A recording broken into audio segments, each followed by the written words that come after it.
Hey, I'm sorry. Hold on.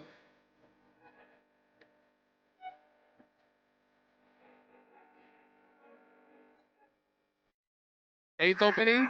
Case opening? Wait. A ton of money from. Is that Hold on, it's my closing they thought. actually everyone's saying they ran out of three because they feel it's profitable.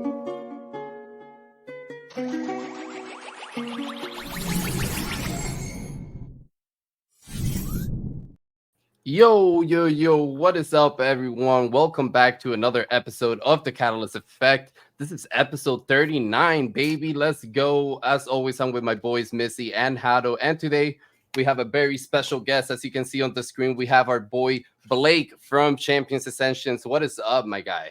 What's up, gentlemen? I just got to get all of these events in before football season kicks off so that all these Sunday things, get put on the back burner for, 17 weeks or something. So let's get it before it starts. Dude, Yo, what's your team? My team is the $10,000 worth of money that I put into fantasy each year, pretty much. Got it. I love that answer, dude. That's a good answer. That's some D-Gen shit. I'm from Jacksonville, so I guess when all the fantasy is over, then I guess I'm a Jaguar. But when the money's on the line, that's where I'm paying attention for the. I love it, dude. You got to talk more with Hado because I would say, out of all of us, he's the biggest football fan. I would say probably. Oh, dude. So, Well, I mean, look what I'm wearing today. Yeah. Boom, boom, boom. There you go. There it is. Gotta celebrate our wins, even if it's preseason. Yep. I used to be really, really big into football, but then I don't know, somewhere in my mid-20s, I kind of just fell out of it. Yeah, I was like the flip side, early 20s. It's football, whatever. Okay, Jaguars, and then I started dealing cards, and everybody was so into every bit of gambling. So I was like, well, shit, I gotta get it on that. And then as soon as there's $10 on the line, then it goes to 100, then it goes to 1,000, and it keeps growing, and you got more and more teams, and then you become a Web3 DJ. I think that's the normal progression, right? That's kind of how it goes. Yep. Yeah, I mean, it always follows some story. For me, it was GameStop stonks. Oh, nice. That led me to crypto. Yeah. Yep. Classic. Dude, I don't even remember by this point what led me to crypto. I think it was one of those random PFPs. I saw the crypto punks, and then I started reading about them, and then I was like, oh shit, what the hell is this world? And then it just led to one thing to another. But that was way before I found out that even Web3 had some involvement with gaming or anything like that. You get me? I had I was in crypto for a long time before I even discovered that there was a gaming side to it, and I was like, whoa, where the fuck has this been this whole time? So yeah. it was really cool. What led me to crypto was my former boss, to be honest. Oh, really? Oh, really? Yeah. He told me about XRP, and then I went through one rabbit hole to another rabbit hole, and then I got here. So. Yep. Shout out to my boss, Sean, or former boss. Nice. Dude, absolutely love it. But yeah, guys, happy Sunday to anybody that's listening in the chat.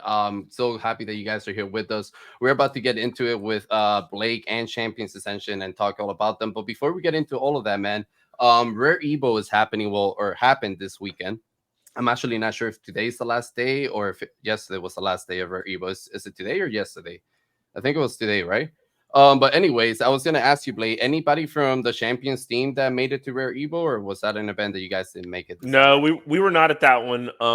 I think the next big one that will just be hitting hard is GDC. There's probably gonna be a little bit of BD people at some of these other ones, but I would like there to be an event actually happening at GDC, because I don't know if you guys how familiar you are with our history. We actually did an event with 3XP back in the day. Old Sally. Yeah. Exactly.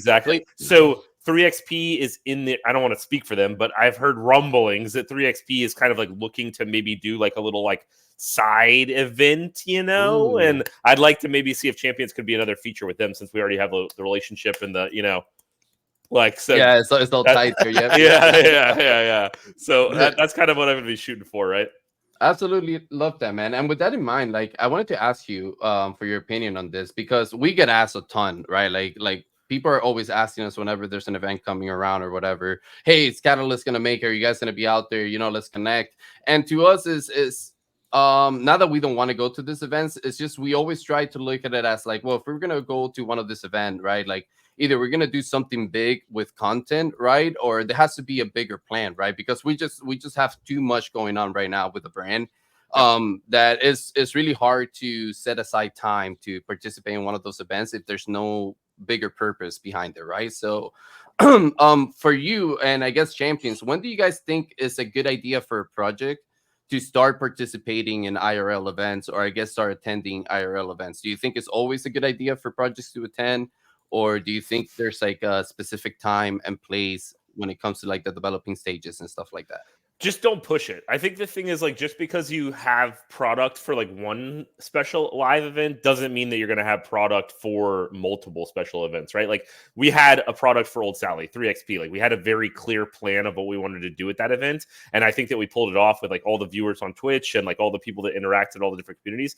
But like, if we would have run another live event in like 3 months without a boss or without some big chase thing that we're revealing, then I think it would have fallen more flat, right? So I think that now that we've had some time to build new features and things like that, I think it will be great. I guess like if I just had to say like, you know, just a raw spec, like if you're building, I don't think that you should probably be doing one more often than every 6 months until you're like ready for the product, right? Because like, you're just not going to have enough new features to showcase that and get that pop that you want. Because like everybody knows that Web3 is like all about the attention game, right? So if you're just ringing the bell over here every like month or so, like, oh, we're going to be at this conference, we're going to be at this conference, you're just not going to have, you know, the turnout that you'd like. But boom, you haven't seen us in a while. Here's our big shit. Come see it. You're going to get a lot more people there, right? Yeah, I think it's always a good idea to always have more to show, you know, and make like a big bang experience, right? Like, yo, you haven't seen us in a while, and this is why, right? Like, this is all that we've been working on and stuff like that, and which is great for like the next topic that I wanted to touch on, right? Which is kind of like kicking it back to when the last time that we talked to you guys, right? Because the last time we had you guys on one of our shows, I believe it was for Boss Battles, and that was I think like 7 or 6 months ago. A lot has changed with champions, right? I wanted to like kind of ask you like if you can retrace back 7 months, right? And for any new listeners that are maybe just hearing from champions for the first time, what has been the biggest changes for champions, right? Since then?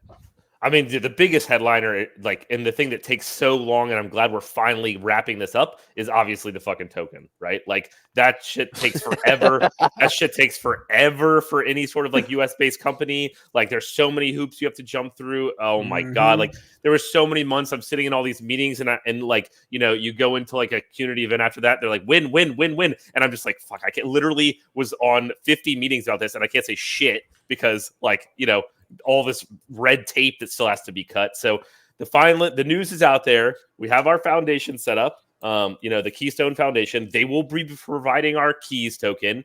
So now finally all of that stuff is done. We can actually, you know, get that stuff into the ecosystem. We've already done a lot of our pre-claims, like our 1% going to Prime Eternal holders, all that stuff, all that jazz is in the flow. And then it'll be time for, you know, everybody to come on and earn keys, right? Like, I mean, everybody in Web3 like loves the idea of just coming in and getting something super liquid. NFTs are great. I love NFTs. That they're what got me in the space. But like, especially gamers and like heavy gamers, like that kind of like in and out of like the quick currencies, and it just creates a good flow in the ecosystem of the game, right? When you just have that token that kind of ties the marketplace together, ties the in-game assets together, ties trading together. It kind of gives people like that are like big degens something to kind of track too, right? Like, so some people might not jump into a game when they haven't heard much like on-chain activity and stuff like that yet, right? And that kind of like leads to a lot of that. Like, you kind of see all the wallets that are connected, all this and you know, this is moving around. Oh, what the fuck's going on over here? Okay. And that kind of creates a lot of like, you know, eyes in this Web3 community. And I'm kind of excited for that is like the biggest milestone. We've done a lot of like just cleaning up of the different modes and things like that because we want to get it into a nice competitive state as well, because Champions was always meant to be like a competitive game. So I don't know if you guys just saw the most recent patch. Like, we really wanted to clean up the visuals on the game because we want to start showcasing them on the screens, right? We want to start doing all of the, you know, the Twitch activations, the tournaments, you know, with all the different creators, and like we have the tournament system already built into the game. So it's go time for, you know, the showcasing now, right? And we're also one of the big bits of little sprinkle of alpha here. I don't think that we've really shared much of the information on it yet.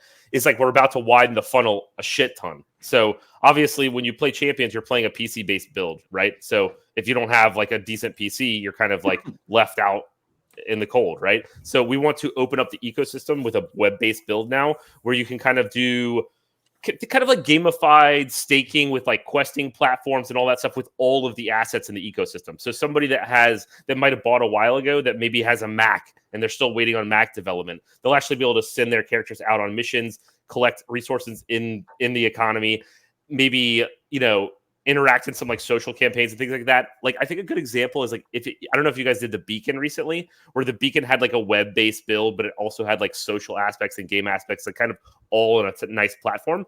We'd like to do that for like the broader ecosystem, right? So when we've tested different areas like Asia and things like that, a lot of people are playing mobile. A lot of people are on like lower end computers, and like we want to have something for them, right? That's really cool. I've been waiting for someone to do something like this, specifically like in the MMORPG space. Like I know Champions isn't the traditional MMORPG, it's like an arena battler, but it still has very strong MMORPG roots. And because we're in Web3 and we have these economies and these tokens, there's so much that can be done through web browser experience until like the game actually cooks it inside of the game engine itself. So that's really exciting to hear. Could you, I guess, expand a little further on what kind of experience would be in the web browser, or you playing that close to the chest? No, I think I can give a little bit more insight. So I don't know how familiar you guys, do you guys play WoW? Oh, yeah. Missy is the master. Are you asking me? Or are you asking me, bro? That is my. Oh man. Okay. Well, I mean, do you remember the expansion where you like could send your you were basically building your own city, right? And you could send your guys out. Yes, the garrisons. Yes, kind of like think about that a little bit, right? Like, so when you're not playing WoW, you could be playing WoW, right? You could get you could have your wife, your girlfriend, your kids, like whatever, grinding, helping you out on your little account while they're away, like sending your people out on missions, being sure like everything's up to date, and that'll all filter back to your primary account. So then when you get on, oh man, I'm gonna grind some like 3v3 tonight in Champions. Oh shit, look at all this shit I just got from sending my guys out. All that's like in the game, right? So and, like all that's like building up to your account, in ways that like you couldn't have interacted in the ecosystem outside of that experience, right? You're out there shitting. You're not going to be playing 1v1 Champions, but you might be sending your guys out on missions, on the toilet. So it's kind of just encompassing all of that, bringing it as a nice big hug, right? Yeah, that's really cool. I'm excited for that. I did like the garrison experience. I felt like Blizzard could have done probably a better job, but they abandoned it like pretty quickly. They did. It's cool to see it come back in Champions.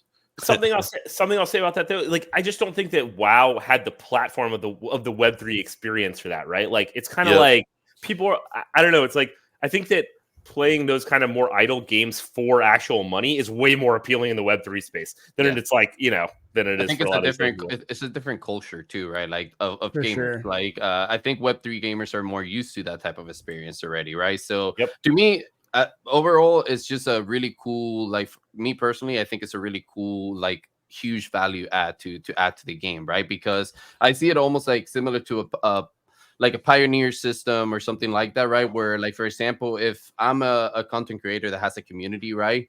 And I'm playing Champions and I'm bringing that to my community, I'm making my community aware of it, right? Maybe I have people in my community that want to play Champion, but like you mentioned earlier, Blake, maybe they don't have the build or the capabilities to buy the the system that requires it to run the game effectively, right? So I can offer them to be able to grind my character out with me, right? By assigning them like, hey, like send my character out for missions, send them to collect resources, right? That's going to help my character ascend quicker or like reach higher ranks or get better stats, right? Now they're part of like that overall experience. It's just a huge connection, and there's so many ways that you can bring value to different I guess like demographics of gamers, right?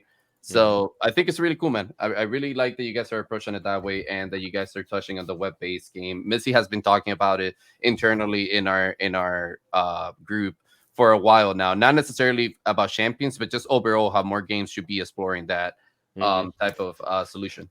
Yeah, one thing I'll give kudos to Champions for is like some people have kind of explored this avenue, but they did it before the primary product was ready, right? So it's like there was no like depth to what you were collecting. Like you were collecting a bunch of question marks to be used at a later date. You know what I mean? So now we're doing it in an order where it's like we have the core product, right? And it's like pretty, relatively far along in development for the Web3 space, right? And then we're going to drop this like other aspect on it to kind of bring everybody in where it's like, oh, you're actually earning something. And I earned it. I could literally log into the game right now and use it. It's not like, oh, well, this will be usable in 8 months or 6 months or whatever, So Right. that's something that I'm excited about doing it. I would say the proper order, but it's good to have that like kind of like end experience already like, be Like hands Bill, on. yeah. Love it. For dude, sure, love for it. sure. Real quick, I want to shout out Jackie in the chat. What's up, Jackie? What up? Shout out Ramen. You're a champion in your own mind. Yeah. It's your birthday week, so I'm gonna let you live, man. I'm gonna let you live. It's your birthday. Dude, no, but I absolutely love that. I want to kick it back real quick to the Keys token, right? Because you were touching on that as well as being one of the biggest milestones that you guys have achieved so far. Can you touch a little bit more, if you're able to, on like the utility side in game, right? And like how gamers are going to be able to earn the token while playing Champions?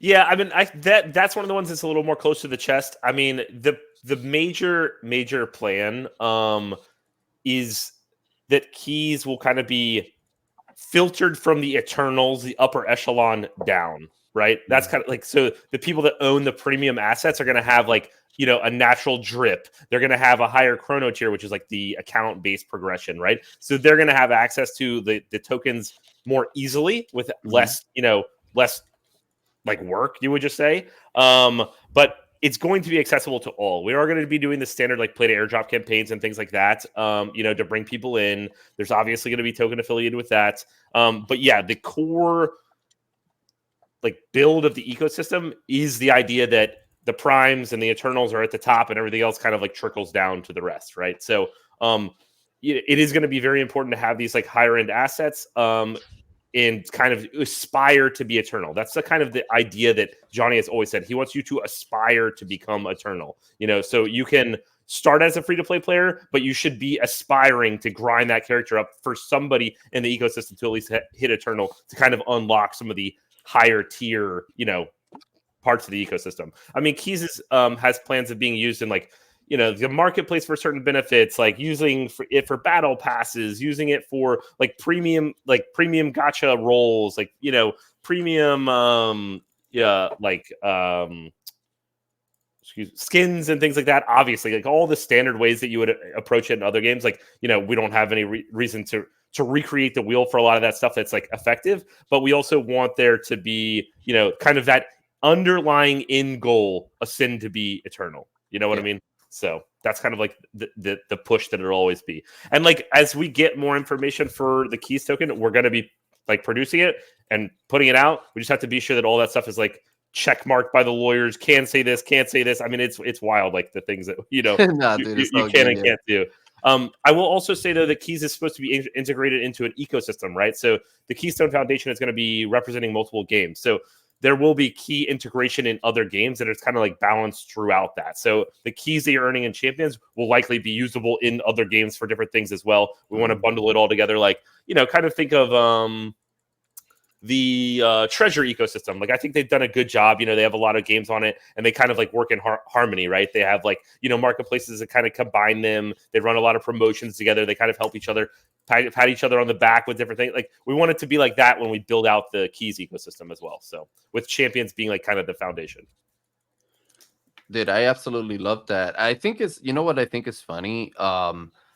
The perception has changed a lot, right? When it comes to like implementing tokens and economies inside games overall in Web3, right? I think if you were early on, like back in maybe like even like as late as 22, right? Like late 22, early 2023, right? Like a lot of the games didn't even have a way for users to access it for free, right? Like have a free to play side of things, right? So I think that kind of like tainted the perception of accepting the fact of having like an economy or something like that inside a game a lot, right? And now like I think like the developing teams that have been around and like have been taken seriously, right, and are here like building seriously like serious products, right, have been seasoned enough to create like good economy systems that work, right? And are able to implement it in the games and use it as a value add to have retention in their games, right? Like you were saying, like have people aspire to be the eternal, right? Like go up in the ranks, right? Like that's super awesome.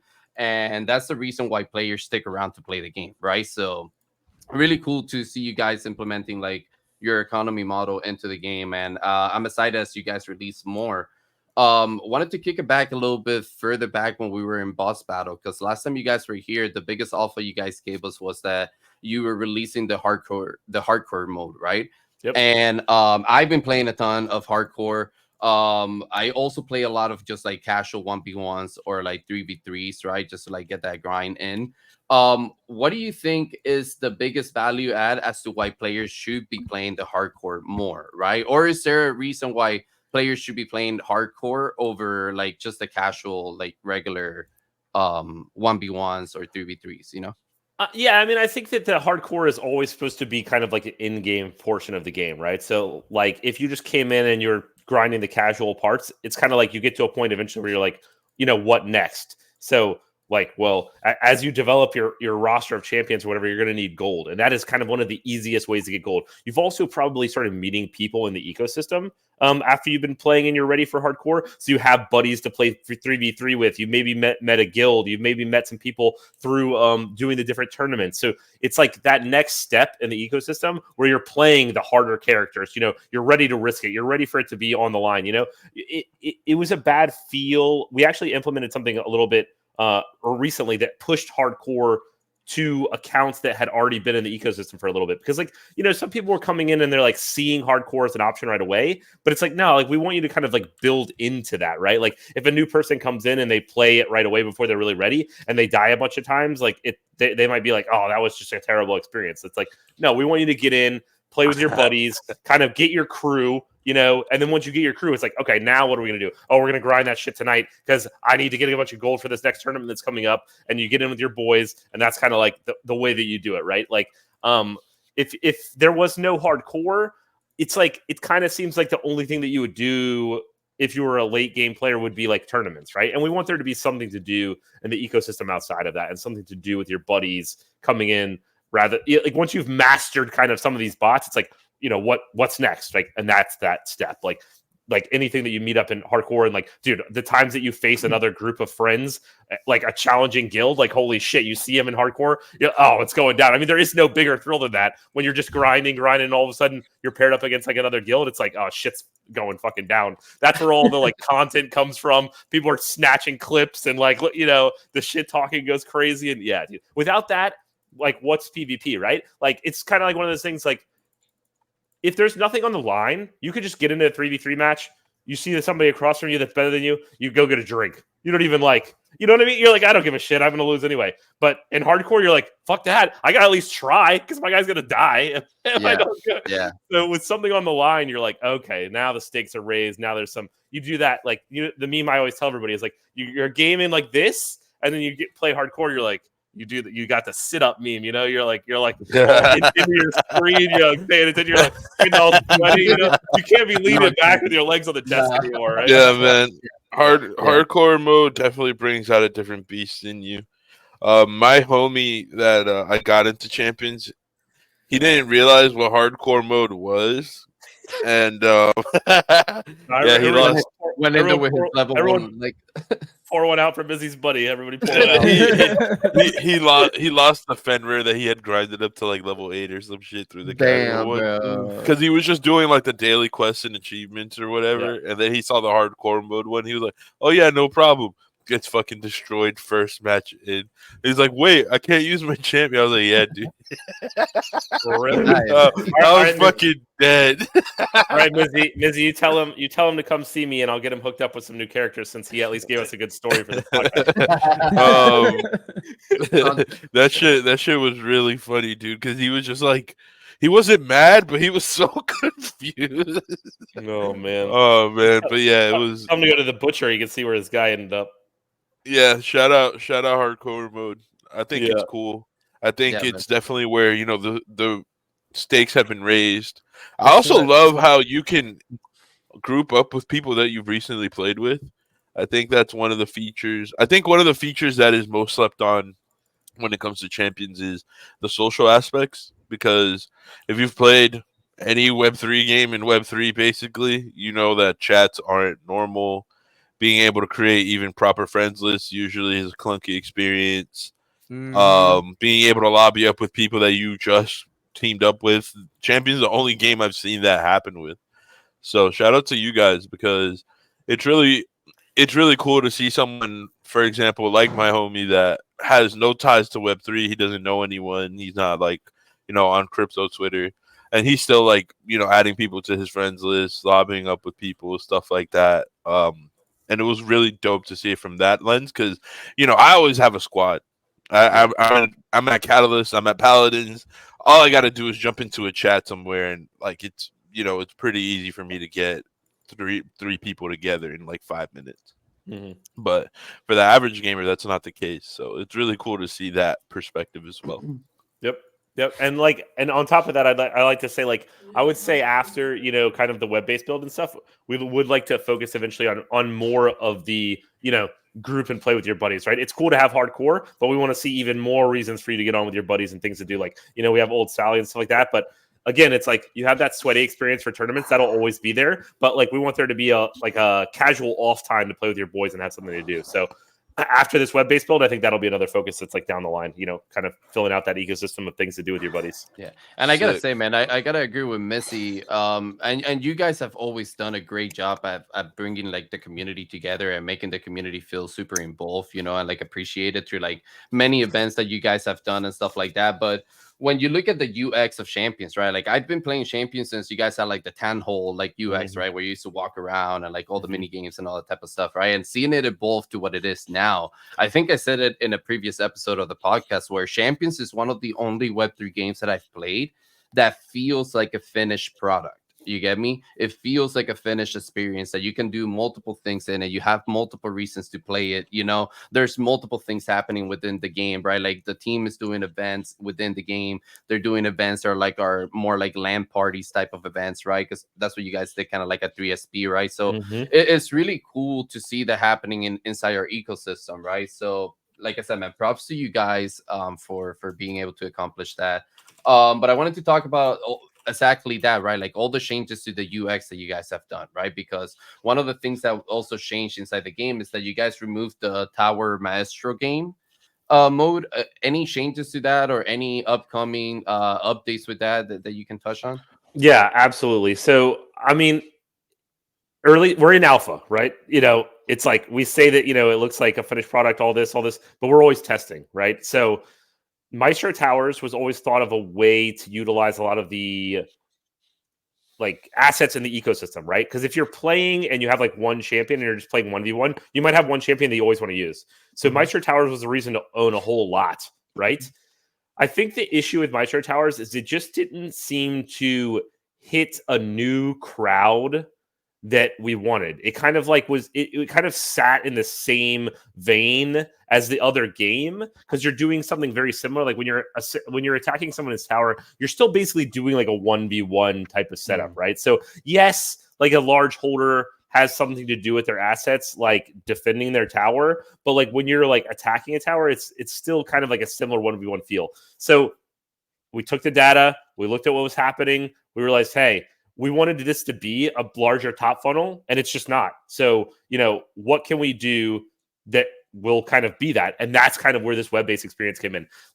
We wanted the focus for a lot of the assets to be on this more broad web-based build, so that 10,000 people might want to come in and own a basic character just to send it on missions or whatever, instead of it being the top 5% of the people want to have all of the assets. It kind of just wasn't spread out the way that we wanted it to with that feature. So it's we learned some things from that, but we're not somebody to just keep it in there just because it's there, right? It kind of had some issues. It didn't fill the role we wanted. So let's get it out of there. Let's keep the focus and player liquidity on the things that we are excited about and the things that we have the best results with. It just was an experiment that we thought, this will work. It didn't kind of hit the metrics that we wanted. So get it the fuck out of here before it causes before it takes any more focus away from what we're good at. Right. Yeah. And that's like, we talked about like an open world too. That was kind of like what happened with that as well. Like the intention was always to have like kind of like an open world experience, but we learned what we're good at and we learned what we're not so good at. Like what we're good at is the combat, creating this like adrenaline paced, like, oh, get it in fight, something on the line. But like we had the questing system for like kind of the like new player experience, and they're kind of like wandering around in the world, kind of doing this, doing that, and it just wasn't this like awesome experience like you have in some MMOs. So it's like, why are we gonna fight the big boys in an MMO when what we have is the combat, and that's like what we want? That's the focus. So that's when we kind of stripped away that experience to kind of make it like a Overwatch kind of menu based, get it in fight. That's what we're good at. That's what we like, and kind of letting some of the experiences of the world be showcased in the maps or from a menu-based system, rather than roaming around and needing to create an amazing experience everywhere in this world that we just weren't able to do at the right dev speed, right? So I will always be pushing the team to bring back the social hub, like that tavern, that we have. The Sleeping Carcadon is the name of it. So I want people to come in and see the people and kind of like have this like hub, but the just world experience that we were going for just wasn't hitting the notes. Like there was a lot of like fall off on player retention when they started doing those things. And like, like I said, like the people and the devs like realized like, this is what we're good at. Let's focus on this. We don't have, we're not going to waste all this time with this stuff if it's not what's hitting, right? So get back to basics, get this experience right. That's what you guys are always talking about, the UI UX, like polishing, making everything look clean and making the combat awesome to showcase. Because like, how long does it take to build an MMO? We could be working on that forever. When is ever the finished product at that point? You know what I mean? Like, it's just like, it's not. I mean, WoW's still not a finished product, man. At that point, it becomes something you continue to update throughout the years, right? But like, I personally can appreciate that you guys were able to make those decisions, right? And like, self-awareness is important. Yeah, it is. And I think it's really easy to get distracted and like dilute your resources really quickly, right? By trying to accomplish many different sectors all at once, right? When, like you mentioned, what shines in Champions is the mechanics of fighting, right? Like, so that's really cool that you guys were able to focus on that and accomplish like the product that you have right now, So I think it would be really cool to bring back the tavern as well. But I think now that the game has been more optimized as well, it will even be more smooth. It will be more of a smooth experience, right? Because the only complaint that I would have had with that experience previously was that sometimes it could get very, very laggy because of the amount of like population that it would have, right? Like the amount of people. I think now that you guys know what you're good at, which is awesome to hear, right? Like live ops are actually happening with a Web3 game. Doesn't happen every day. Shout out to you guys. Shout out to Johnny and the rest of the team, for moving quickly. And, because a lot of devs would have just kept the Maestro Tower experience, Now that you guys kind of know what you're good at and you're refraining from relying on like the MMO side of things, and you're like, no, fuck it. We're like an RPG fighting game, which is sick. Right. Yep. I could see the tavern eventually coming back and being like the Goldshire of all the gamers, right? Exactly. Because Goldshire is where all the parties went down. Like that's where all the stupid shit in WoW happened. And like Mizzy, you would know this. Like if you think about WoW, the end game of WoW, like it became like instanced anyway. Exactly. You would just sit in Stormwind and you would like they would send out like invites to go. You would just port everywhere. It's everything. Pretty much. You're just chilling in Ironforge or Dalaran or whatever the main city of the expansion. Shout out Ironforge. And you're just like waiting to get invited to a raid or to do arenas with someone. Maybe you go farm. That's about it. Once you hit max level, that's all you do anyway. Yeah, so it's like I want to have that social experience where you're like hanging out with your boys and you're waiting to go do something and you're kind of seeing people because like everybody wants to like show off their swag and their characters and how they look and all that shit. But like you didn't need like a a football field to do Yeah. it. Like you could just Nah. do it. Yeah. And I think that adds on to that optimization side of things, right? Like it was not just a little hub; it was like everything else that was around there, right? Like you had like the way to access the arena in there, like you had all the mini games going on, So like I can see it working as well, if you condense it a little bit, So it'll be really cool to see that come back. And just to finish off real quick on the Towers Maestro game mode real quick, I see that experience like because you touched on it like being a possibility on the web game, on the web-based game, right? Like I see that like it could have been a cool experience if it would have been like an automated experience, right? Like almost like a climbing leaderboard type of thing where I can tell my champion, hey, start climbing this tower, start defeating the champions that you're gonna go against it, right? And see how far you make it. And maybe I have some I don't know, like I can tweak the stats of my champion by upgrading it, like making sure I'm leveling up the experiences, all that type of stuff, right? So I see that experience like kind of coming back in that way and maybe working and being more of a value add, Yeah, it's like that was the thing is like the time that you would play champions was kind of like not separated from that experience. So like if you were getting in playing towers, like you could have just been playing the regular champions. Like you were getting in and physically grinding. And that's why it like kind of didn't fill in the role that this web-based build was. It's like the web-based build, it's like if we want them playing champions and then when they have time to play champions, but what can they do when they don't have time to play champions? And that's what happened here, So like, yeah, it could become like more like a towers over time, but it would be that experience that doesn't take you out of doing whatever. So like you said, like auto battlers and things like that would be more of what you would be going for than the needing to sit down and like play it and spend all this time. Because we realized, hey, like what the fuck? We have that already. Like, why are we reinventing that part? You know what I mean? So yeah, like the tower experience that you're saying with like auto battlers or just like the questing system, all that does the thing that we want. Lets people come in that can't play, lets people utilize their assets, and then lets people kind of like detach in another way. Like just real quick, boom, boom, boom, boom, I'm done. Like I don't have to like sit down and do all this. Like that fulfills all that role. And so yeah, you're right. You're 100% right.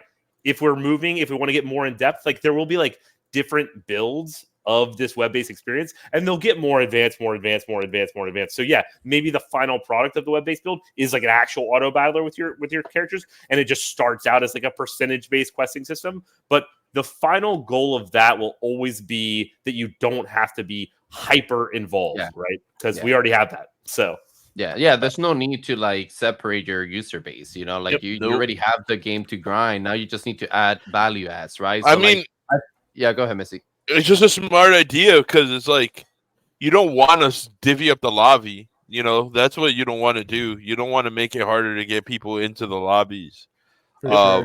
Which is why, like, as soon as he explained it, I was like, oh yeah, like you're splitting up the lobby player base, and that's the worst. It's the last thing we want is empty lobbies. Yep. But yeah, my bad, Clouds. Go ahead, bro.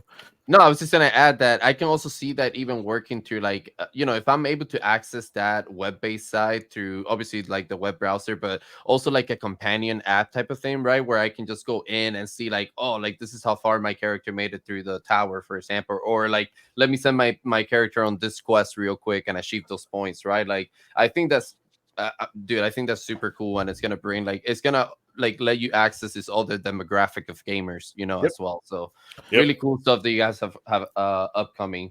I also wanted to touch real quick on you guys because you have a lot of activations that are upcoming as well with the LATAM Brazilian communities and stuff like that. Can you touch a little bit on that, dude? Oh my god! Real quick, Thursky, open a ticket and Blake will hook you up with some points and rewards and stuff. Yeah, I'll hook you up. For watching and playing. Like you get double whammy, dude. So hey, I'm playing right now. Actually, Sersky is actually one of our team members that have been grinding champions the most. I actually have a clip that I want to show you later of him. Okay, beautiful. Even more of a reason for me to make it rain. Yes, okay. But we were talking about the LATAM community in Brazil. Yes. Yeah, dude. Holy shit. Like, I don't know, like, what I was doing in crypto before I had those guys. Like, I mean, before, like, I unlocked that area, like, I just thought everything was kind of like, there's, like, some hype for like a mint and everything, but the gameplay is kind of like this. Like people just kind of play in Web3 and it's kind of just like this. And then you get into a Latin American community and you drop a fucking competitive game and it's like fucking like there's fucking yelling and screaming and events going everywhere and 1,000 streamers. And like, dude, I was like, what? Like when we first like dipped in my Discord, bro, we went from like all English to like 90% Portuguese in like a week. I had to hire a Portuguese mod. Yeah. We had to make a Brazilian server. Like it was like like completely overrun. Like as soon as you like bring those guys in, like holy shit. Like if you are a PvP game, I don't even give a shit about Web3 anymore. If you're a PvP game and you don't have like a strategy for like getting into Latin America, you're fucking up. You're doing it wrong. Like just the people there, like all want to play these like competitive ass games, and like, dude, Web3 just a sprinkle on top. Like like the money can be meaningful in a lot of our games in some of those areas. So like, dude, it just creates this like passion. Like I can get in game, make a little bit of money, and it kind of creates this like bond. It's like you're kind of doing them a favor and letting them do what they love, right? Like they're getting to play this game now, make a little bit of money and like have something to show for it. And that's like a big, powerful experience there, right? Like, grind, like all of us growing up, we're grinding hours and hours of our game and our parents are looking at us like, what the fuck are you doing? Like, what are you, you're wasting your life. What Dude, Not mine. Mine was sitting in the chair right next to me, man. Oh, okay. Well, the majority 75% of us here. Yeah, for real. I would have, for real, dude. I would have been able to play Halo with my mom. Holy shit. Yeah, like imagine now, like you were like a 16-year-old kid or whatever, and you're grinding it out, and you're like, hey, mom, I made like $200 this week, like playing this game. Yeah. Like, dude, how much more accepting of gaming are you going to be? How much happier is that?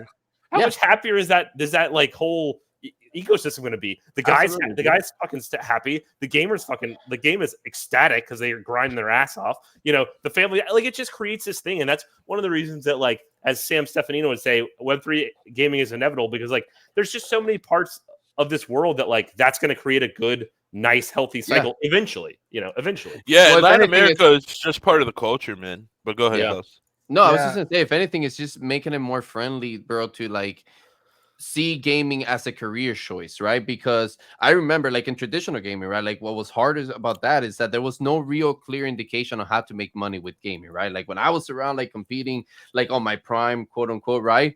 Like, bro, like the land events were like $1,000, like it wasn't anything major. Now, like players in esports are playing for like, contracts of 85 grand a year, 100 grand a year, or even more than that, right? Like, but the problem with traditional gaming is that the accessibility to make it to that level is not as friendly as in Web3, right? Like people can make a lot of money in games in Web3 if they're built correctly, if they have the right tools, if they have the right type of like models, right?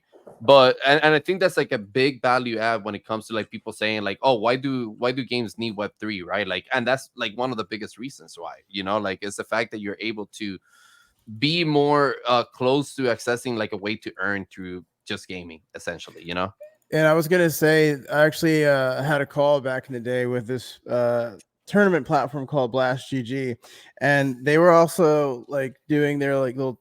Every like Web3 thing wanted to do like little tournament platform, but they were trying to coexist with this one event that was going on in Brazil, and it's like basically like the 3XP equivalent that we have in Brazil, or that they had in Brazil, and it was like I looked the video, like the promo video, and it was like very, very like esports centric, and to see that for the first time in 22 as like that's what the Brazilian market is. I'm like, yeah, like whoever's building a game, like you got to throw your game in that market, because there are a lot of people that are going on foot, like foot traffic, like just discovering games, competing in games, and it's like a spectacle over there. It's a big deal. So a lot of people overlook that area for sure. Yeah, shout out to Dub over at Shrapnel. Just came back from like a big event down there in Latin America, and in same vibes as me. Just like gets back and he's just like, holy shit! Like it's just like wow. It's like everything that we're hoping. Well, I mean, it's like the fervor that you would have gotten in the normal gaming space when we had big releases back in the day, you know, like when we had the WoWs coming out, the Diablo 2s, like it just, this fervor just is done. It doesn't seem to be the same as it used to. Man's trying to make still, me cry. It's still there, bro. It's just in Latin. It just went south. It might. It fucking they migrated. migrate. That's Yeah, it. We're moving. We're moving. Yeah, dude. No, It's I'm there, not dude. moving. It's No, It's but listen, there. I do think the Brazilian community is one of the most passionate communities when it comes to gaming in general. You know, like even when you look back at like the CS:GO communities, right? Like the Brazilian community has a huge esports scene when it comes to like CS:GO, and I even think Overwatch as well. You know, like. So it's really cool, man. Like I definitely think more games should definitely be attacking that demographic and like getting their hands, like, you know, making sure that their games are accessible to those communities as well, because they definitely stand behind products and they rep it hard, you know. So I also want to throw one more region, Mexico, Central America area too. There is a huge pocket of esports gamers. I've been seeing these guys play Super Smash Brothers Melee and Ultimate for a while, and there's some really good talent down there too. Folks in Chile, etc. Like there's a lot of talent out there that people are competing in games and stuff. So like I mean, America's a really great market. It's big with a GDP and all that stuff, but there are a lot of gamers out there that you know, people don't know about. Brother. You are Caribbean just like myself. What is Chile? Chile, What's up? man. What's Chile, man? I'm fucking with you. So you used to the wrong, bro. You forget how doesn't speak. He doesn't really speak. Bro, I live in Texas, bro. What do you want me to say, man? What's Chile? They beat the tortilla out of me, man. It's tortilla now. It's not even tortilla. It's tortilla, man. I can turn on when I need to. No, but no, for real though, shout outs to the Brazilian communities. They definitely rep hard. Real quick before we move on to the next topic. Oh, I got a random ass question I want to ask Blake, if you don't mind. No, go ahead. Now, this has nothing to do with the team. This has nothing to do. I'm not trying to set you up. Anyone that's listening, I'm not a bitch. Bring it on. It is not an affiliation with Champions Ascension. But if there was one thing you could add to Champions, like let's say you got one magic wish, you can add whatever you want to Champions. It gets done. What would it be? I mean, it's got to be the Horde mode. It's got to be something like so. The problem that I see with the current state of Champions would just be how hyper competitive it becomes at the higher ranks without a lot of bonding going on at a lower tier. So like I need something to do with my buddies that doesn't feel fucking cutthroat. Like I want to play with my buddies and achieve something together, right? Like we go on and we climb like a leaderboard for like, you know, some sort of like Horde mode or something like that with our friends, rather than me facing off against you in the same tournament every week. And then it's like, you know, I think Champions doesn't have a lot of luck in it. Champions has like, it's so much skill that the person that is better than the other person is going to win like, you know, 90% of the time. So I need like a PvE outlet that I can play with my buddies and just kind of chill, build a community, have fun, and have all the people that want to get into that like WoW PV, well, not even WoW, like not even PvP, but like just like this like feel of playing a game with your buddies without it all being on the line in a heads up manner, right? That's more like a co-op experience type of shit. You know, exactly. I agree with that, man. I definitely agree with that. Yeah, exactly. Yeah, exactly. Like Old Sally is like awesome to get on with your friends. We just need something like that in a more repeatable like mode, right? Yeah. Something that's like more. I was doing Old Sally a couple weeks ago. She's a tough bitch, man. Jesus. Yeah, bro, she's so tough to beat, man. Oh man, it takes so long. We never got to beat her. We had a group that like actually we had a group that we just met from Twitter, and we were trying to like recruit people because people were giving up left and right, and then I gave up. I don't think they ever beat Old Sally, but yeah, she was a tough old broad. I'll tell you that. Yep. Yeah, I mean, now if you level up your characters, if you get all the way to in level or in game, it's not too bad with some basic strategy. But yeah, dude, if you're coming in like fresh off the street, you haven't like leveled up your guys, she's damn near impossible. Yeah, we were even trying to copy the meta that people were finding out of, like some success. We were trying to copy that too, and we couldn't even emulate it. It was tough. It's tough, dude. Yeah, So Mizzy's gonna make a WoW raid video that's like similar to this of how to beat old Sally Preston, and we'll be good to go, dude. We can parse it out and everything. I got you guys. I need that on guys. YouTube, bro. This is Come on. AI Mizzy. Real quick to get some shout outs in the chat real quick. Atitis was here earlier saying points and double whammy. I think he was talking about when we were talking about Sersky. And MDLC saying bring some love to Mexico, Blake. Champions Ascensions in Mexico will be huge. We need PvE non-competition games. Yeah, I agree, man. I think the PvE experience in Champions will be super dope. But yeah, man. That's shout out Mexico. Yeah, I mean, Miguel, bro, I've been telling you all along, dude. Like, you find me these Hispanic, like Mexican, I don't care, Spanish speaking, whatever communities that you got, put me in there, and I will literally give you all kinds of prizes to go in and do game nights for them. I can't speak Spanish because I'm a dumb American, but like we have some people from the team that can speak Spanish, or I can encourage you or give you benefits to go in and I mean, like, your guy Mizzy and Cloud speak Spanish. Yeah, bro. I got you. I got you. With all right, there it is. Get us in a call. We'll do some stuff, you know. And like, dude, if you guys run into communities that I'm unaware of, like that, you know, are Spanish speaking communities, like please, like let me know. Like I can. How easy is it for me to find, you know, like a group that's like, you know, doesn't speak my language, right? I need that intro. I need that handshake to kind of get in there. So, you know, I actually been thinking about like just growing, like connecting more with those audiences, right? Like maybe like using some type of AI tool to like translate all of our contents to like those languages and creating like language specific channels, you know, like Catalyst Spanish, you know, something like that. And like Mr. Beast has already done this model, right? And it obviously works and stuff, but I think it's really cool in a way to like build communities, you know, among different demographics, like we were mentioning earlier. Yeah. Bro, the idea of us speaking in like Japanese is fucking hilarious. It's so crazy to me, bro. But I just want to make sure that it's actually translated properly, you know, and it's not like we're saying some fucking crazy bullshit, you know. Yeah, I don't know, man. We would go viral. We would either way. Stop. I will say that is one of the problems about being an early stage company is like whenever you think of like games that are complete, they have localization for different areas. Like it's all built in, like, you know, the language and all, it's clean, right? They actually literally send it out for companies to make it all perfect, and they send back the builds and everything's like clean. You just don't do that at early stage development of the game because so many things are changing and it costs a lot of money to do the localization for these different areas. So that's a really tough one to have the things in the game. Like, so like shout out to Luke, my like media guy. Like whenever he makes like guides, we do AI translation into different languages when we run ads and things like that.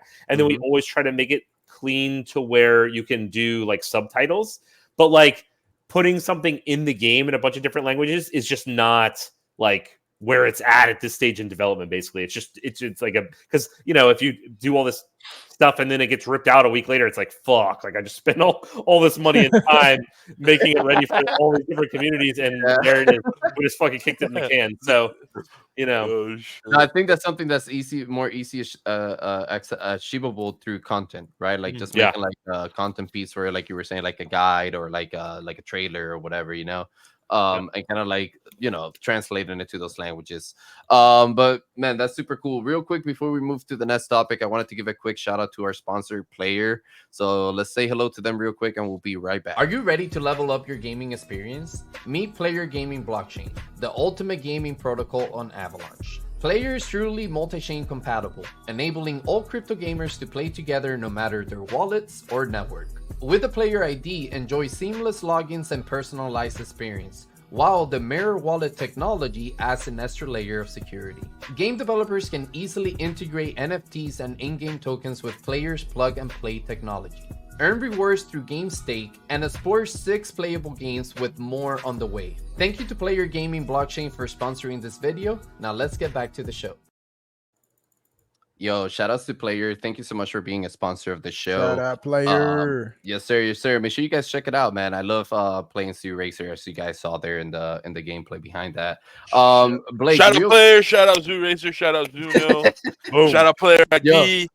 Shout out go. DeFi. The player IDs actually look pretty dope. We actually got to Yeah. touch more on that at some point. But Blake, kicking it back to our conversation, man, I wanted to ask you because, like I said earlier, you guys have always done a huge, great job at like promoting the community, right? Like making sure they feel valuable and stuff. What is your current, like, what is the current relationship between champions and content creators, right? Like, what are like current value adds that you guys are thinking of or bringing to the table towards content creators, or like are you guys thinking of any specific ways of working with content creators? Either play the game or get the fuck out. No, I'm just kidding. Bro, well, no, I mean that's dude. That's like kind of, AOL. bro. Like, oh my god, like I did like a string where I was like reaching out to content creators, you know, for all the different things that were coming out, and it is wild how many content creators in the Web3 gaming sphere don't actually fucking play games. Like, so like holy shit. Like it's like a lot of what I've been doing in the last like 6 months is just finding the people that fucking play games. Like it's like, so you know, it's like I could have done, you know, a million activations with all these guys that put the game on the screen behind them and say this token is going to 100x, but it's like, no, like that's not the culture that I want to like curate with the people playing the game. Amen. Like shout out to Storming right now. So he's one of my favorite creators in Latin America. Like it was like a match made in heaven. As soon as I got that guy on board, like it was like, yes, like this is what I want. His like community is coming in playing. He's like running like tournaments on his own. I'm like, bro, like you got me. Like I'm like, just strap me on your back. I'll ride wherever you want to go, dude. Like I got you with like any sort of like social, you know, promotions that you want to do, any sort of like, you know, small giveaways, prizes. Like I want to be sure that like you have all the support in the world if you play the game. Like, holy shit. Like I just cannot believe how many short-lived activations there are just because the people don't actually care about the game. I guess like maybe what happened is a lot of these creators kind of maybe came through the token flipping or the PFP flipping areas, and it's like they're just looking for the next way to get money, you know, and the next thing, and it's like, bro, like filtering through all that has been an absolute nightmare, but we're finding it, dude. We're finding the different creators in the world that like, you know, really hone those like gaming experiences to something that we want to see, and Champion's very excited to work They're with like those. a bunch. They're like a Can you bunch give of us that? junkies, bro. Can you give us that creator's at like his handle? Because I would love to follow him. Stormy? Yeah. Oh yeah. What's his Yeah. handle? Oh yeah, I'll dude. him right now. Oh What's yeah, the yeah, dude. Yeah, I can. Where do we want to? like?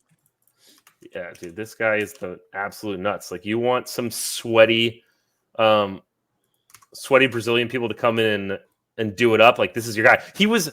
Here, I'll put it in the normal comments so everybody can give him a big shout out. So Hell he. yeah. He leads a group called the Tempest Guild. I'll even put. Oh, I saw them yesterday. They were doing something with Egg Society. Exactly. Exactly. So they're doing something with the games because they actually have so many people that come in that they like represent the higher competitive echelons of all the games that they play. It's not like, oh, we were here and did this. It's like, no, I forgot what game it was that he told me about, and he showed me clips of it. There was so many people in his guild that played the game. They had all 6 top ranks in the game, but with 6 different guilds because they had maxed out each one. So for like rank 1 on the That's leaderboard, crazy. 1, 2, 3, 4, 5, 6. We're all Tempest Guild 1, Tempest Guild 2, Tempest Guild. Like every single one of his people, I just beat the brakes off like everybody else that was out there. And it's like, that's the kind of shit that we need, because like that's the kind of stuff that brings mass adoption. Like the 100x in the background like doesn't bring like shit but other degens, right? Fuck like no, Yep. man. like It's a cycle. It's a cycle. They just filter in people in, dump, and then it's just a cycle that repeats over and over again. Well, it's just like it's just like Atitis was saying in the chat, man.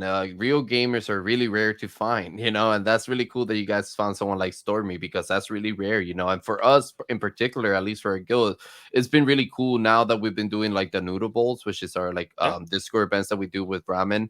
And you know, just seeing like different gamers come from different communities and different parts of the world, and just being the Discord actually gaming like different games in Web3 and stuff, you know, it's really cool to see, man, because then you get to connect with those type of like users, you know. And you guys are a great example of people that are doing it right. Like, I mean, you actually are supporting games, and like, shout out to like to Waypoint and Icy, and there's all these different groups that are running these communities that are actually playing the game, and we just have to have more of those. We just have to have more of those. Like, there's just too many of the, like, put it on the screen in the background, and that, like I said, like that, there's just going to be no kind of like bridge over into anything. But if a bunch of buddies are playing something that seems fun and it's like catching on in their area, like somebody's going to try it out. And like, if they make a couple bucks, all of a sudden they're there. Like, it's like, especially, I think another thing that's been very good about some of the Brazilian communities that I've seen is like, they seem to find a lot of these free to play games and come in and play them the right way, like the grinding up. Whereas like,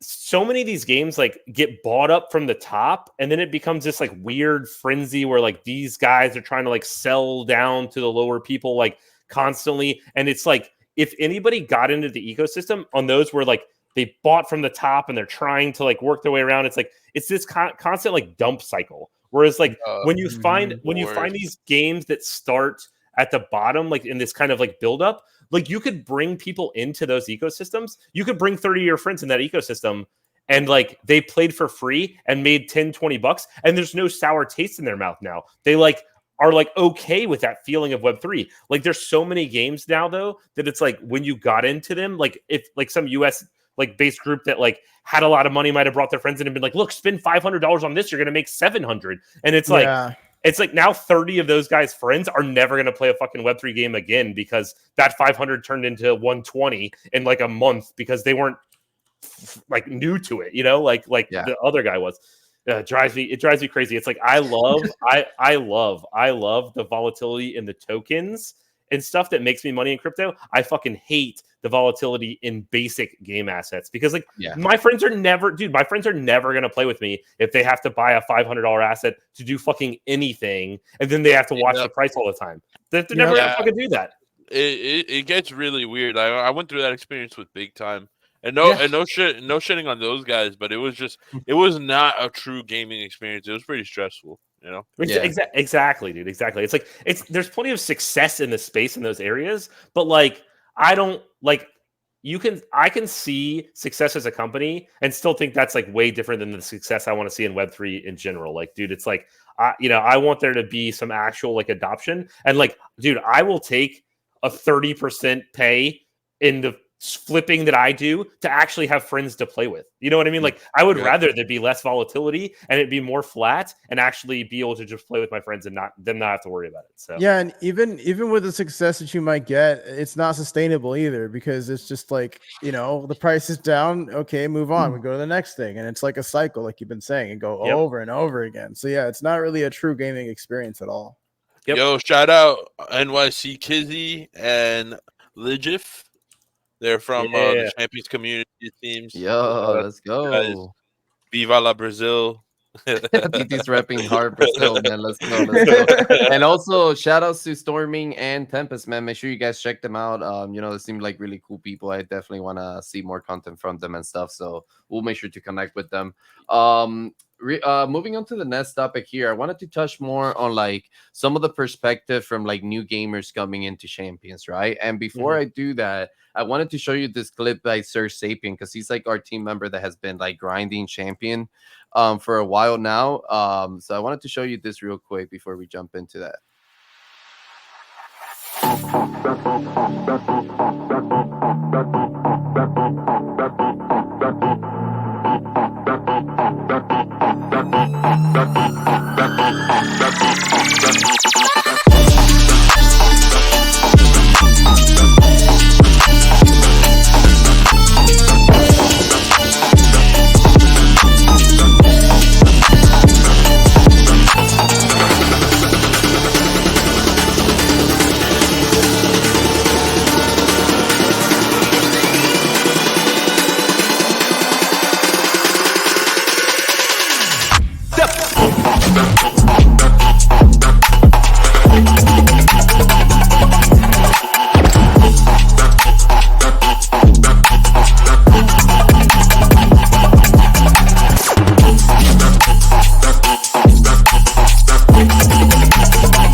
So make Yo, sure you guys Sersky, be on the I'm gonna need that song, by the way. Yo, Yeah, I need that Cersei song. killed it with that, man. Make sure you guys are on the lookout. So we're gonna be dropping more of that content later this week. But Blake, I wanted to show you that because someone like Sersky, for example, he's been grinding the game for a while, right? So as you saw in the game there, he knew how to play the game. He has like already kind of like what works for him, right? I myself, it took me a little bit to find what champion worked for me and what I felt more comfortable with, right? But for new gamers coming into champion, right? What is your best advice on how they should be playing the game and like what is the current meta that they should be focusing on, I guess? Shout out Sersky for that fire ass montage. But Yeah, yes, I need to get that video too because I need to showcase that's my we do a thing called Messina Live and they'll definitely want to see that for sure. So I need to show that in my show. We'll make sure to send it to you for sure. Okay, beautiful.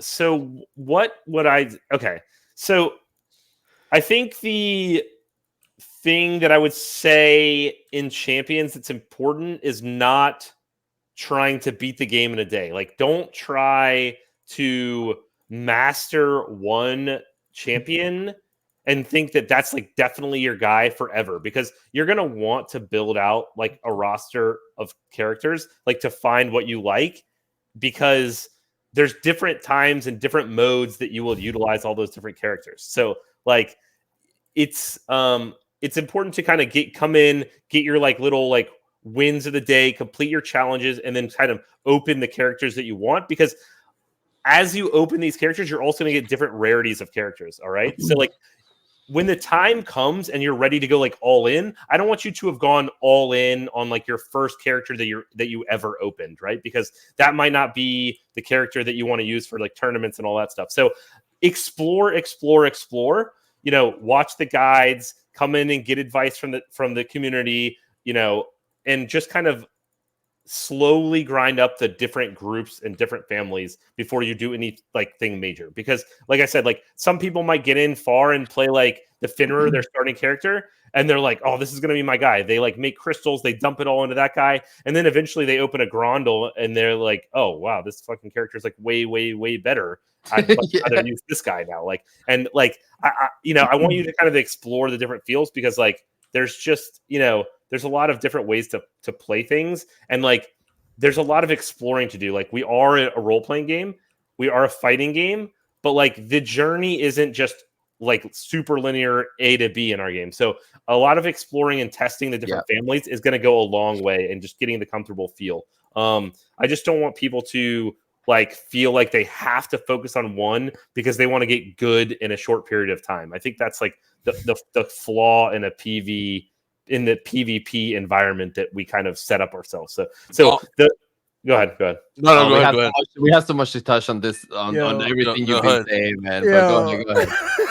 Who wants to go first? Wait, I think Blake, finish your point up real quick, and then I'll just say like as the tutorials and the early game experience increase in telling you what to do, there might be a more linear path to this. But right now, just because it's an early stage game, the like hand holding to do all of the things in the ecosystem is not perfect yet. So I don't want people to like overcommit in certain areas when that like perfect like way along the ecosystem is there. That's kind of the thing. It's like if you build up a roster and you kind of like hold some of your assets and your gold and you like accumulate stuff, then when you kind of figure it out and it kind of clicks, you're going to make better decisions than if you're just like trying to play catch up. Yeah. No, I think that's right, great. Lay it on me, boys. What we got?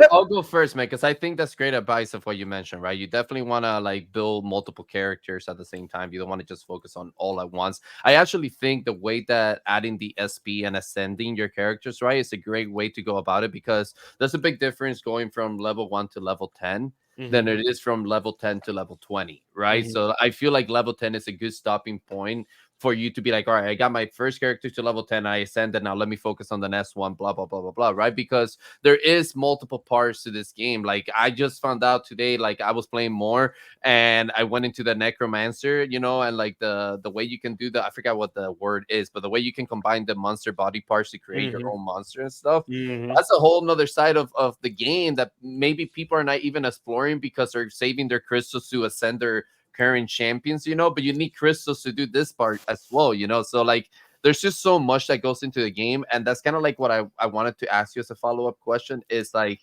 and you kind of mentioned it, right? Like the hands-on experience on like what to do and what not to do. Because when it came to ascending, for me personally, the hardest part to understand was how can I unlock crystal and how do I unlock the scrolls, right? Like I got my character to level 10, but now I'm saying that I'm seeing that I'm missing a crystal and a scroll, right?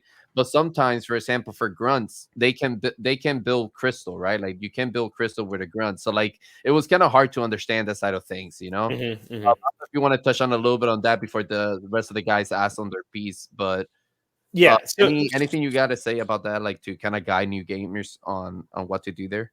yeah, kind of. So the idea is like you get your first character that you level up, it automatically sends you your crystal and your scroll. Like that just happens automatically. As soon as you hit 1 to level 10, like that's kind of like your first guy. And that's kind of the exact point where I don't want somebody to like go all in on that one character that they now have just because that was their starting character. Because every character that you start out with is like the basic, right? So you need that first character to create crystals. As you talked about, they're important in the ecosystem, but you don't need that first character to be the one that's the badass in combat because he's not rare. He doesn't actually have the good high quality parts because it's your first character. So once you get that first character to level 10, to level 1 of Challenger, I should say, that's like a great time to kind of like start exploring the different things. Like maybe starting to accumulate some gold, open some gotchas, and like then look for like that uncommon or that rare character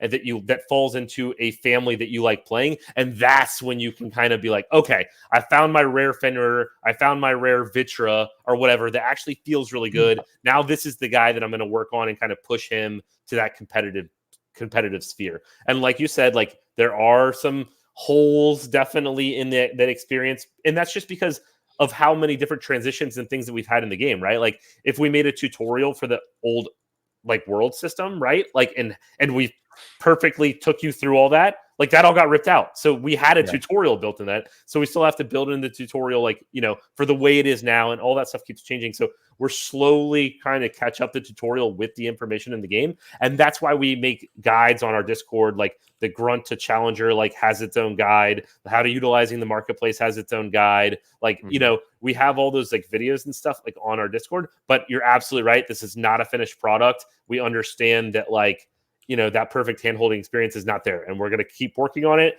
But yeah, my advice to anybody coming in is ask questions in the community, watch the videos, and just don't feel like you got to catch up tomorrow. Like the end game or the beginning of the game is actually relatively quick. Like once you kind of get down, like how to level up and like what to do and all that, like once you kind of get past that, you can get your characters like leveled like pretty quickly. So just like, take your time, build out your little roster, come ask questions, and we'll get you all situated. Eventually, hopefully, you'll just do it in the game, right? I would say that, that's great advice. Don't be a fucking weirdo. Have fun. Don't try to be super sweaty. I myself was a fucking weirdo, right? Played the game. I think within a day and a half, I was level 20. Challenger, right? Bro, this man, when we did Wrecked, I was like, Missy, have you played a lot of champions? Like, nah, bro, I've only played 2 days. I log in, bro. This dude has like fucking his champion was so fucking. I'm like, bro, like what the fuck? Like he like 3 shots you coming in. Yeah. And I quickly learned that because my Fenrir was the common type, like once you're playing people that have some of the higher rarities, and those are big difference makers in some of those sweatier matches. Obviously, it still comes down to skill. Like you can win regardless. You don't need the rare ones to win, but it makes it a lot easier when you have something of higher rarity. And you, like you said, you think you know what you like until you really try all of them. Like, there was. I've been really looking for like a mage type in Web3 because for whatever reason, almost no fucking Web3 game decided to make any kind of mage types, and I'm just like, dude, I'm a multi-glad fucking mage, and WoW. So I did the melee and the paladin and all that, but like if I want to be competitive, I usually play a mage. So I started off with Fenrir, but then I always forget her name, but like the undead chick. Yeah, Aos. Aos. I kind of found her, and I was like, all right, like this is at least something. You know, I still wish it would like throw like. I wish it was like felt a little more castery, but like it's good enough. You know, Yeah. so it's been a dope experience, man. Yeah, Aos just got a buff too, so she's a little. She can I pump know. out. She can pump out the damage when she's set up properly. She's especially strong in like 3v3s, just because that teleport like allows you to kind of like help out a friend or kind of like run and heal and get back in the fight a little bit later and stuff. Yeah, like Is she the one with the long white hair? She looks like an undead. She looks like a dead chick. Not that the Sidari is the one that has the white hair that goes invisible. This is the one that teleports. She has a giant staff and she can kind of like blink around the map. Yeah. But she just got a buff to where like her little spell damage like goes way up. Like so she has like a little shield that improves her spell damage. So she can put all those balls around her and then blink on top of somebody and kind of like blow them up. So yeah. I went against her during this pod. I actually went against her in a 1v1, and I was just I was playing Fenrir because I don't play Aos when I'm on like on a podcast or anything because it takes a little more concentration than the Fenrir. So I went against her and she popped her ult and her health went to full. I got destroyed and I was like, yo, what the fuck? That's not normal. That usually doesn't happen. Yeah, so I like the Aos changes. I can't wait to dig in with her some more. I just noticed we don't have any gameplay in the background. Are you playing something right now? Oh, I just know I am playing, but I just know it would come out a little laggy because of StreamYard. Okay. So I got it. And Addis, well, Lit just said earlier, parts on the character can also change their play style used with the family. Absolutely. I've been going through that experience a lot recently. And I can't wait to see like, more theory crafting within the community and people kind of figuring out like what parts they feel work for what comps and stuff like that. Yep. Yeah, like if you open that first, if you do that first character and you get like if you get a character that has 4 water parts, like you literally should not be playing that character in 1v1 anymore. Like that character is now a 3v3 character. Like that you're wasting her ability for parts if you play it in that setting. Like because those AoE or those water parts produce AoE healing for your group. Like, so you should be utilizing that in that, so it'd be like, well, now I need to roll another character and maybe get hopefully like fire or life or arcane or death parts for this like 1v1 character. So that's like kind of like the thing that I talk about is like, if you go all in on one character and then you join a tournament, you're like, shit, I spent all my thing on this character that's my water guy. And it's like, well, I probably should have like waited to build out my roster a little like more slowly across the board so that I could find the ones that I want for different modes. So, yep, that's yep. I just find it interesting when you mention like don't go all in on one character because that's literally what I do in every game. Nice. Because like I subscribe to the if it ain't broke, don't fix it, and also if I lose, it's my fault. It's not the character's fault. So I try and find ways to like, see what I did wrong versus like how the character is wrong or whatever. So like, I know you're saying like, don't go all in, but like, that's like my code of like gaming. I think that's like the common mentality for like PvP though. Like, I think the main thing to keep in mind when Blake was giving that recommendation is that Champions is a little bit more than just PvP, so you're going to have other things that take place, so I don't know. I dude, like this is really interesting because you're providing me a lot of alpha that I'm gonna be using when I get back into it. Yeah, man, and I mean even with like the web browser mode now, like my brain's already like starting to wander. Like what parts is gonna be good for like farming or something, right? Like what builds do I want to have for that type of stuff? Like I don't know if they're gonna implement all that and make it that complicated, but I'm already like, oh shit, like. Yeah, we have. Am I gonna need a farming character? Am I gonna need like a 3s character, 2s character, 1v1 character, shit like that? Fidis was asking, is there a family chat sheet or cheat sheet? Sorry, cheat sheet. Yeah. So we have, we have guides for each one of the characters in the Discord. Eventually all those guides will hopefully be pushed into the game, just like you would imagine any fighting game where like you go into like the whatever tutorial practice and it has like more of a deeper guide. I think that would come eventually, but right now a lot of the like in-depth information for each one of those characters is like on the Discord, as well as you can press Y when you're looking at your different characters for kind of like a more deep dive of the different moves and things like that before you actually enter combat. But yeah, I think one of the other mentions about why you would play a like kind of like wide range before you jump in is just like no, like the characters base sets aren't too complicated. So if you just played like 5 matches with like every character, you would have a good grasp of like what they can do against you when you find the character that you really like, right? Like so that like, you know, you might know that you want to like you might want to hold like one of your abilities until they do something because you know that that's like in their kit, right? And like Stop a lot of giving this, my competitors all this alpha, man.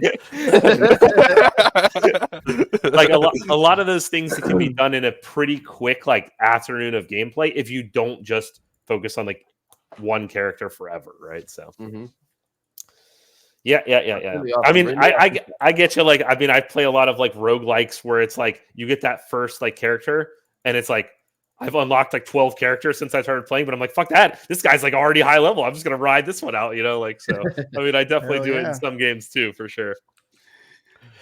All right, so as we move along over here in the topic of new gamers coming into Champions, right? What about like in-game assets, right? Like, are there, when it comes to spending money in games, right?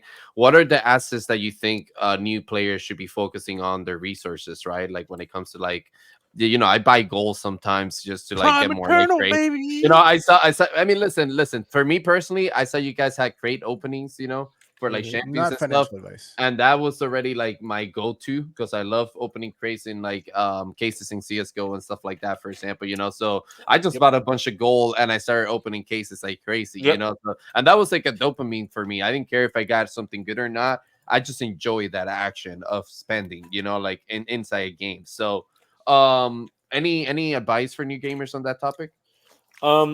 So I think the right approach is kind of like a middling approach of what you're describing.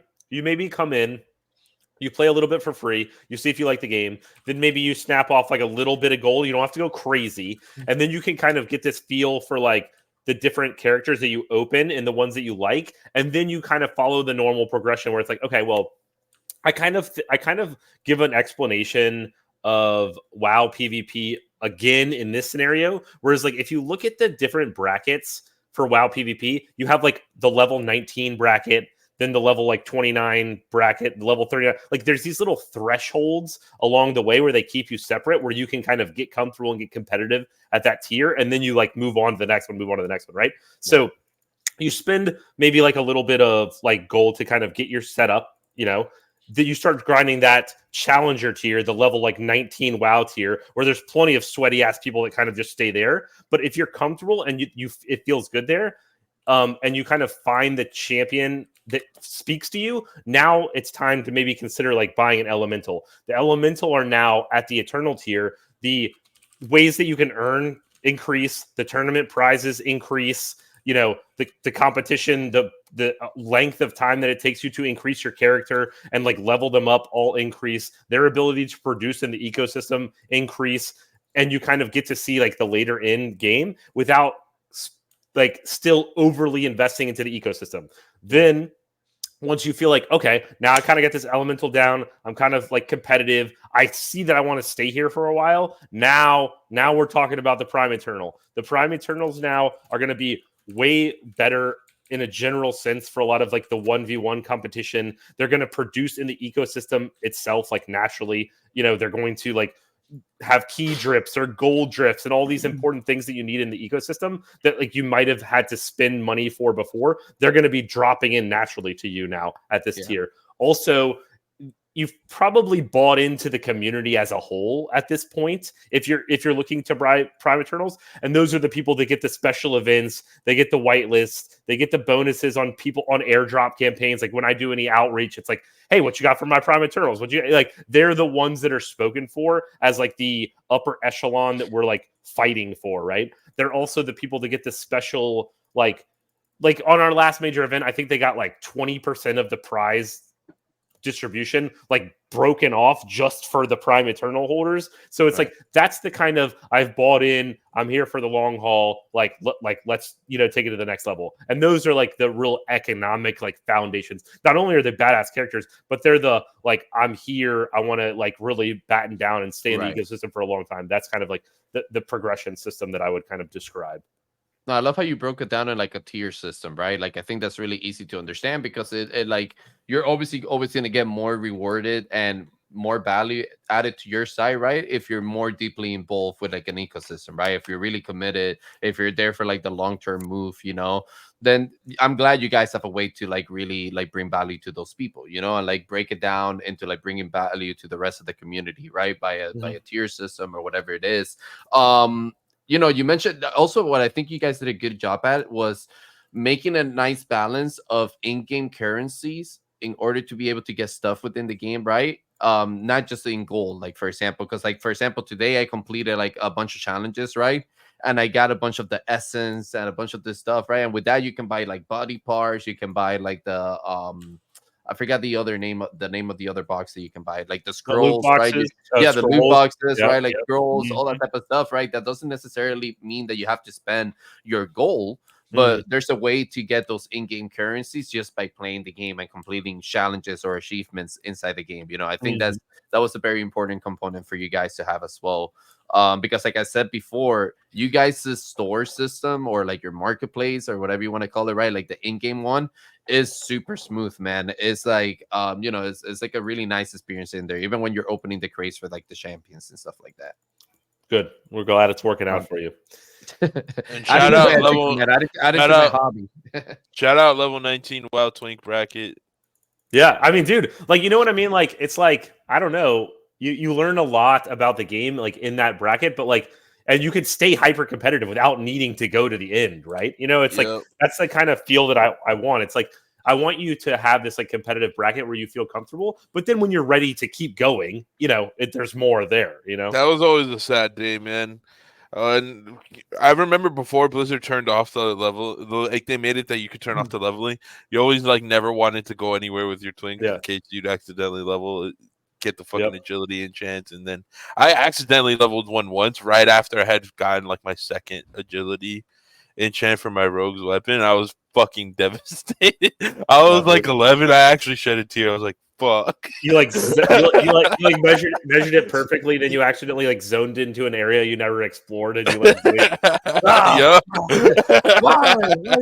Nah, to me, like me being a shooter player, right? Like I was always an FPS player. Like I related more to like prestiging in Call of Duty, right? Like every time I would reach like a prestige level, I would never prestige right away to the next one. I would always like play at the highest level of that prestige for a little bit because I knew as soon as I hit that prestige button, right, like all my shit was gonna reset and I had to like do it all over again. And like if I wanted to maintain my KD the way it was and maintain my level in the leaderboard, I had to like make sure I have my level of like warm up. Start off with the fucking base weapons. Yeah, and shit. I hated that shit. It also made you like think about how you wanted to spend your prestige points, right? Because you can unlock a weapon at a certain level every time you prestige, right? Like you can like say, I want to keep my FAMAS at level 50, let me spend my prestige points that way, so shit like that, like it's a trap.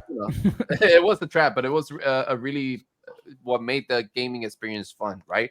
So shout outs to you guys, man, for doing all the right things. But I wanted to keep going on what's coming up, right? What's left for you guys for the rest of the year? Like what's upcoming for the rest of the year? What's up, man? Legit is giving us alpha. Yeah, giving you. Did I miss? He's giving you. He's giving the full deep dive. Let's pull it up from the beginning up here. I've been trying to like find a place to like shout it out, but keep high purity characters for crystal making. Do not play hardcore with 3 purity or higher. Very important for upgrading your other characters because the higher purity they have, the better chances of making better crystals with those characters. I appreciate you, legit. It is some very sound advice. Gonna take that into account. Dude, I haven't even been looking at my purity.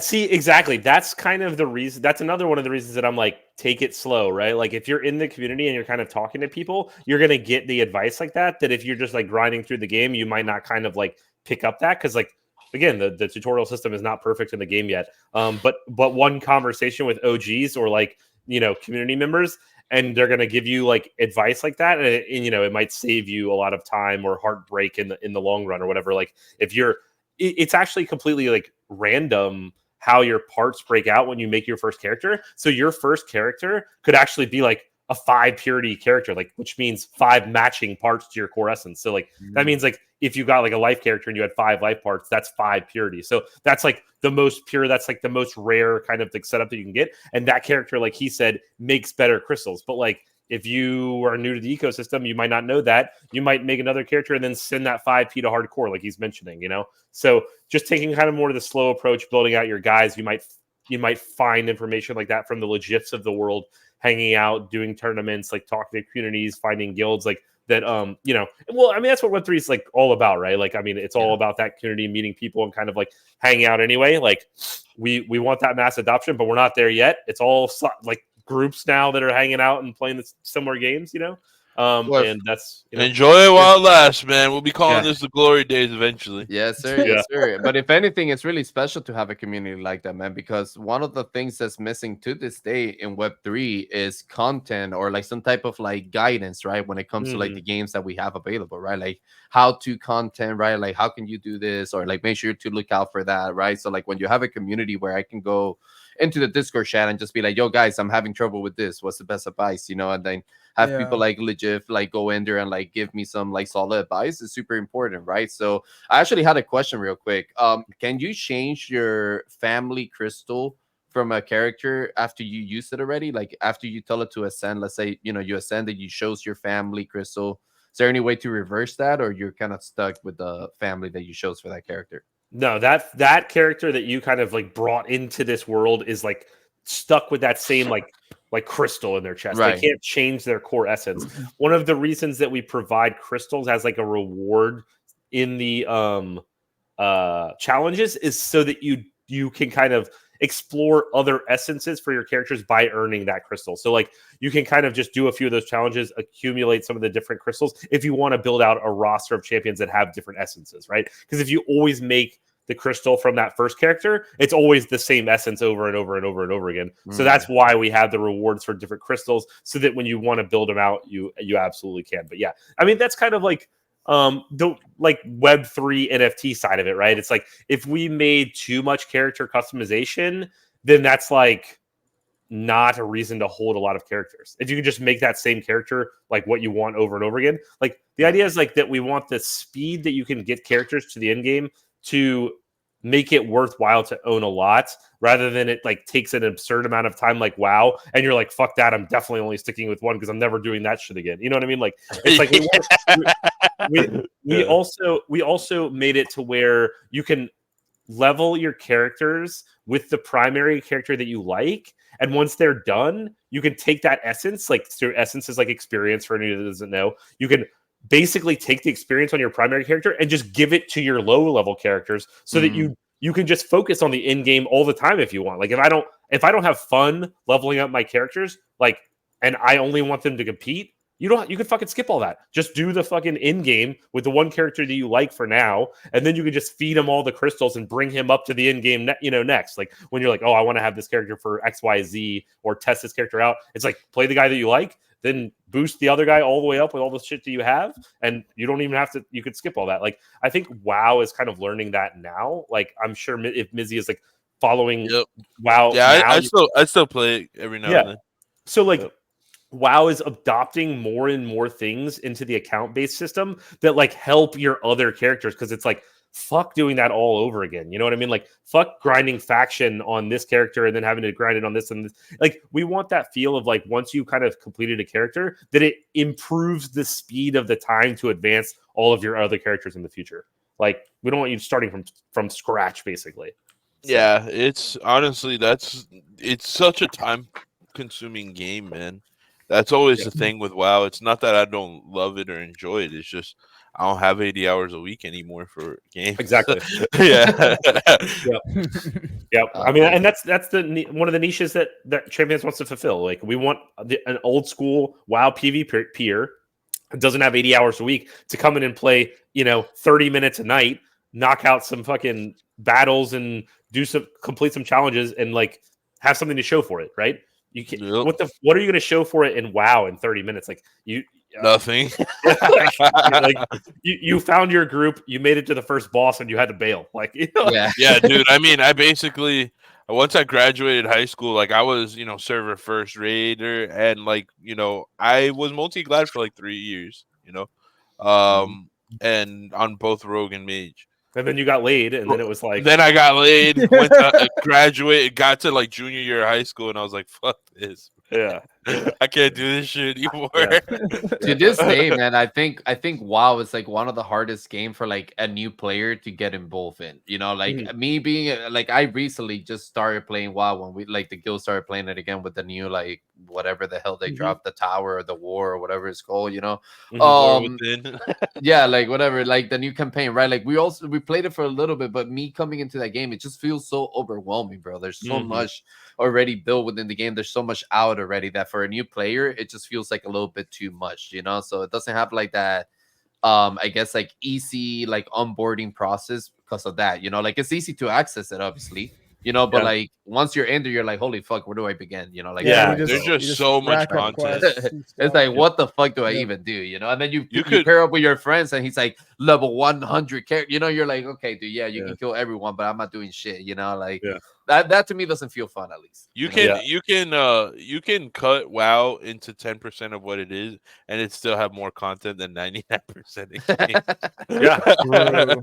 And I think that's like, and that explanation is like the perfect reason why, Champions is like, okay, well, like let's not try to be WoW PvP because why are we going to try to compete on that like fucking scale? Like we're never going to be that big, right? So, again, follow what you're good at, and buckle down. Yeah, I would say Champions, like the 3 scene in WoW is very niche, right? Like the PvP scene in WoW is very niche. Like I still watch some of the Peekaboo streams and Bajira and all the guys, Venruki, his Zico or whatever his name is, dude. Yeah, Zico. Like I still watch them. It's like a very niche community. I think Champions could build something similar to it because it like WoW's PvP scene is, everyone wants to be those streamers, but no one, it's very hard to actually be like them. Yeah, I've actually talked to Zico's guys because Zico is like the big guy that's for hardcore. So like I feel like there's a niche. Like I want to kind of like fulfill that. The problem is like if you go too early and like the game isn't comfortable for Web 2 people, it's like fuck. Like I think with like the PvP system for like the traditional WoW PvP, or like for example like a Zico or a Venruki or some of these other guys, to like really sink their teeth into it, and obviously this is an arena like fighting game, so it's different from like WoW's PvP, but I think a little more crowd control would probably get these guys like, or at least more clear-cut crowd control, because like the highest metas in WoW PvP scene always comes down to like, God, you always have RMP, because that's a heavy crowd control meta. You always have like a strong fear crowd control meta. So it's like at the highest MMRs, it becomes a crowd control game, and I think like that's where. I know I've done some crowd control where I like throw someone across the map and it kind of allows us to land a kill on someone. I've done like stuff like that, but I think for like the WoW, the sweatiest WoW players to get into it, some crowd control additions could be good, but I know that's not the focus of the game either. So yeah, it's definitely a tough balance because like the idea is like if we have too much crowd control, then the fact that you are basically disabling with the hits becomes an issue. Like, because like like there's stagger in our game, right? Like, but in WoW, there's not really stagger. It's like if you're not doing a disable, you can kind of like go back and forth, right? Just like trading blows. But in our game, it's not like that. It's like kind of like there's an attacker and then like kind of like it's like very combo friendly. Yeah, which I love. Yeah, I mean, we'll have to kind of like weigh that, but it's like we don't want you to ever be not in control of your character for an extremely long period of time because like obviously like if you're getting your shit kicked in and you can't even play the game and you hold your hands up like this, like that's not much fun. Yeah, exactly. Which is exactly why I said like I know it's not the focus of the game. Yeah. I just think like making them understand that is Mhm. key, right? Yeah, Because yeah. for me, when I first jumped in, I was like, yo, this is supposed to be like WoW 3s. And I was like, Mhm. where's my sheep though? Like, where's my, where Yeah. am I, like, where am I going to be setting up kills? Where am I going to be getting, the 3v1 situation because we crowd controlled 2 other players on the other team. And then Mhm. I was like, oh, after I played it for like another day or so, I was like, oh, okay, this is like Mortal Kombat meets WoW 3v3s So more than like WoW 3v3s. So Miguel here, don't bring back Airtail plays is kind of like alluding to what's gonna kind of happen in the long term. So right now we had kind of as you're describing, we had a tail, which if it was an air part, it Mhm. did like a vortex, like disable it, it like pulled people in. And the kind of thought process was like it was too strong of an ability to have at the like early game for everybody. So what we're planning on doing is like some of these disables and things that you're describing, we're going to attach to the weapons and armor that are going to be more for the late game. So like like these big, crazy, powerful effects will probably happen when you craft weapons and armor at the late game, but it's not something that an early stage player has to deal with because like there were like so many things going on for an early stage character that like we felt that it was just like you said about WoW, it was just too overwhelming. There was like so many things Yep. going on. They're like, fuck, like I'm never gonna learn all this shit. So what we did is like a lot of the crazy effects on parts, we stripped away to move them further down the progression line. So like now, like when you come in and play, life parts, they all fucking heal me. I don't have to think about it. Like they all heal. Before it was like a life claw might heal you, and then like a life war paint might need you to stand out of combat for a while to heal. And like it was not like you literally had to learn every single part and every single combination to like get Crazy. to grasp it. It was like imagine, yeah, like so there's 7 essences. There's 7 essences and 5 parts. So imagine all those combinations if every single essence and every single part had its own unique thing. That was like being thrown on somebody when they first start the game. It was like, Yeah. fuck, dude, like Yeah. that's just too much. Like we got into playtests with like investors and like gaming groups, and they were like, "What does this do?" And like, dude, when we did like updates, like I'm like in the game all the time. I was like, shit. I was like, what did they change it to? Like, if I can't fucking tell you, it's like that's a problem. You know what I mean? Like, that is a problem. So now it's like now it's just like, oh, if you have a death part, you're having increased chance to crit. Like I can just fucking tell you that. It's like way more clean than it was before. So push the advancement, push some of the crazy shit that you're talking about towards the late game. Hopefully it will come. Hopefully it'll allow all those crazy combos and like, planning and scheming in 3v3. But too early. Let's keep it out of it No. too early. Agreed. Yeah. And that's what Yeah. I said. Like, I just know where like the traditional WoW competitive scene where they're gonna come in with like certain feedback and stuff. And like once you explain the stagger mechanic to me a little more, I was like, oh, that makes sense. It's kind of like crowd control. It's just like combo. It's almost like Yeah. combo point based. Yeah, Yeah. like if you have like your one guy that breaks into a combo, like so in a perfect 3v3 like sphere, like if you get somebody in a combo, like your teammates should actually not go in yet because like that character is already disabled because you're like beating the shit out of them. So the next follow up then would be like the AOS in the back waits for that character to combo break. Like they Yep. knock back your partner, then you fucking go because like they've already used their combo breaker. Now it's time to fucking go. So it's like there is disable, but it's like it's just different than WoW. It's not like Yeah, I everybody like it. yells to each other like, oh, you keep Yeah. chain CCing this guy, blow his ass up. Now it's like Blind into the sheep. yeah. Now it's more like now it's more like, oh, combo breaker use. Now you go. Like now it's your turn. Okay. Like fucking go. Right. Like, so. So yeah. Yeah, dude. Absolutely loving it. So let's move forward here. So going back to that other question that I had asked you, Blake, what's upcoming for you guys for the rest of the year, right? Like any upcoming things that you guys have going on for the rest of 24, and then anything that you may be able to touch on for the beginning of 25, like anything that's upcoming for beginning of next year and the rest of this year.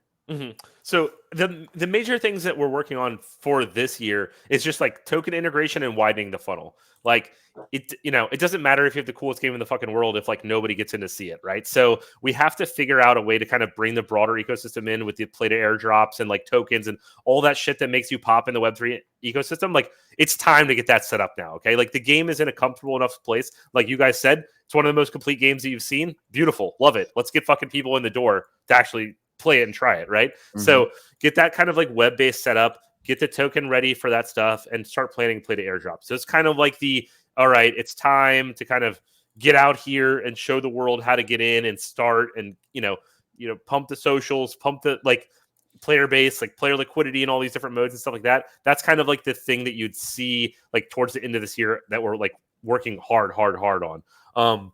So that next year, I think the next year would kind of come when you're like maybe showcasing like more of the, like what you've built, right? Now that you kind of have the player base built in from the end of the year and the first beginning of next year, then maybe you can kind of ramp up the events and ramp up that's one of the reasons I was talking to the 3XP guys, right? Like March, April of next year might be a good time now that we've kind of brought the people in to showcase what we've built again, right? So we will have had enough stuff in the ecosystem. And something that I mention when I talk about projects all the time is like these play to airdrop campaigns are great, but a lot of these play to airdrop campaigns don't have the completion of the ecosystem there to keep the players there. So like they come in for the play to airdrop and it's like they finish it, but the game isn't actually like live ops yet. It's not ready to sustain you for the long haul. So now all that effort that you put in to get those people there is like now they're just going on to the next one because like you weren't ready to sustain them.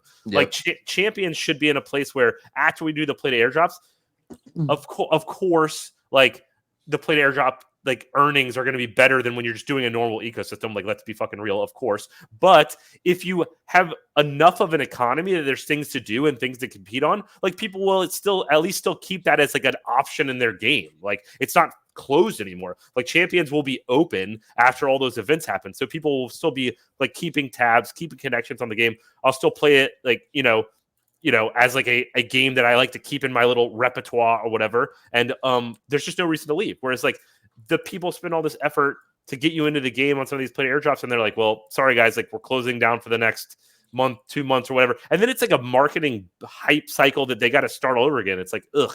Like at least if we can stay open, it's like you're comfortable here. We're just stay here. You got tournaments every Sunday, Monday, like Saturday or whatever. It's all staying. It's not turned off at the end of this, right? So yeah, and if anything, happens all the time. And it's like it's a cycle that repeats over and over again. And what you're doing when you close that game is you're killing your fan base that likes the game. And I understand some games aren't ready, but like if you have a better strategy, you're gonna have a better user retention overall. Because if you don't have that, people are gonna be like, well, time to go to the next game. And then you're like, okay, here's the next airdrop, and it's like, well, I don't really feel like playing that. I'm playing this now. And it's like gamers are very, very short attention span. Honestly, it's one of oh, go ahead, Clouds. Oh no, you can go if you want to. I was just gonna say, adding to what Hada was saying, that doing the approach that Blake was touching on, that also allows me to be more excited for whenever you do another play to airdrop campaign, right? Because now you're allowing me to get better at the game, continue to grind it, perform better with the next play to airdrop, especially if it's like something like completing in-game challenges and stuff like that, to get the airdrop earnings or whatever, drop into your wallets. Like that's something that I will find valuable, if the game stays open. But go ahead, Missy. Yeah, I was just gonna say the fact that the game's always open is my favorite thing about this game. Like, yeah, I don't talk about how much I actually play Champions, but I mean Blake can go look up the account. Like I have 3 challengers and I have the rest of all the characters to level 10 because I need to ascend them. Pull up the epic ID. I need to. Like this game's just always here for me, which is rare in Web3. Right.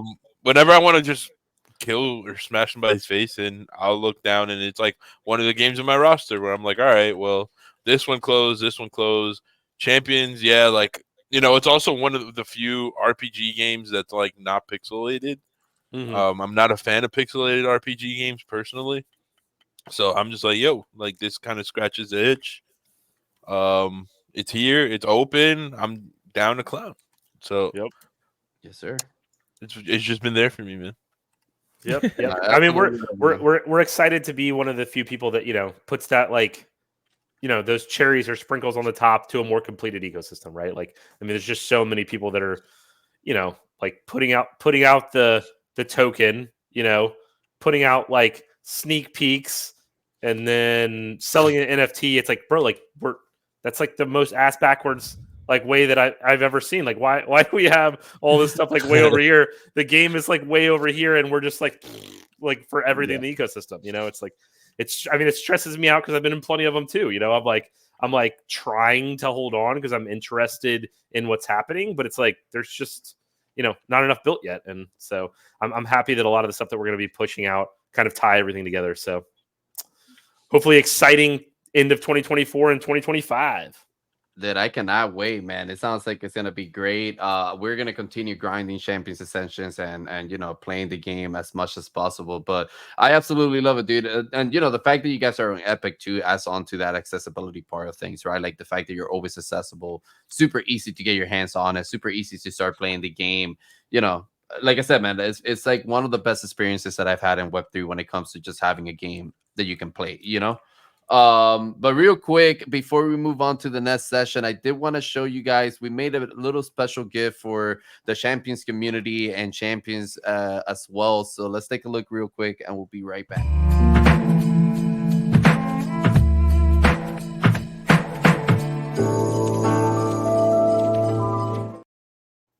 Yo, so you already know what time it is, man. Missy, I'm gonna let you take it over for a little bit. Yes, sir. So had to make a PS1 rendition of what Champions looks like in the Catalyst universe.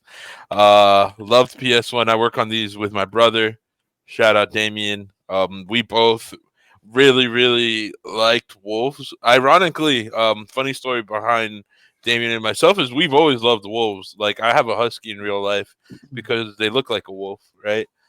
So when I saw Wolves DAO, I was kind of like, oh, that's interesting. And then then I saw the Fenrir in the game, and I don't have the time nor the bandwidth to join Wolves. I was like, yeah, I'll play a Fenrir. This is the next best thing, I guess.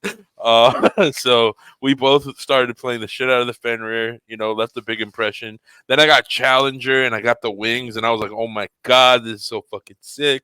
And I was like, I called my brother up, and I was like, yo, you got to look at this shit, because he's like the bigger Wolf fan out of the two of us.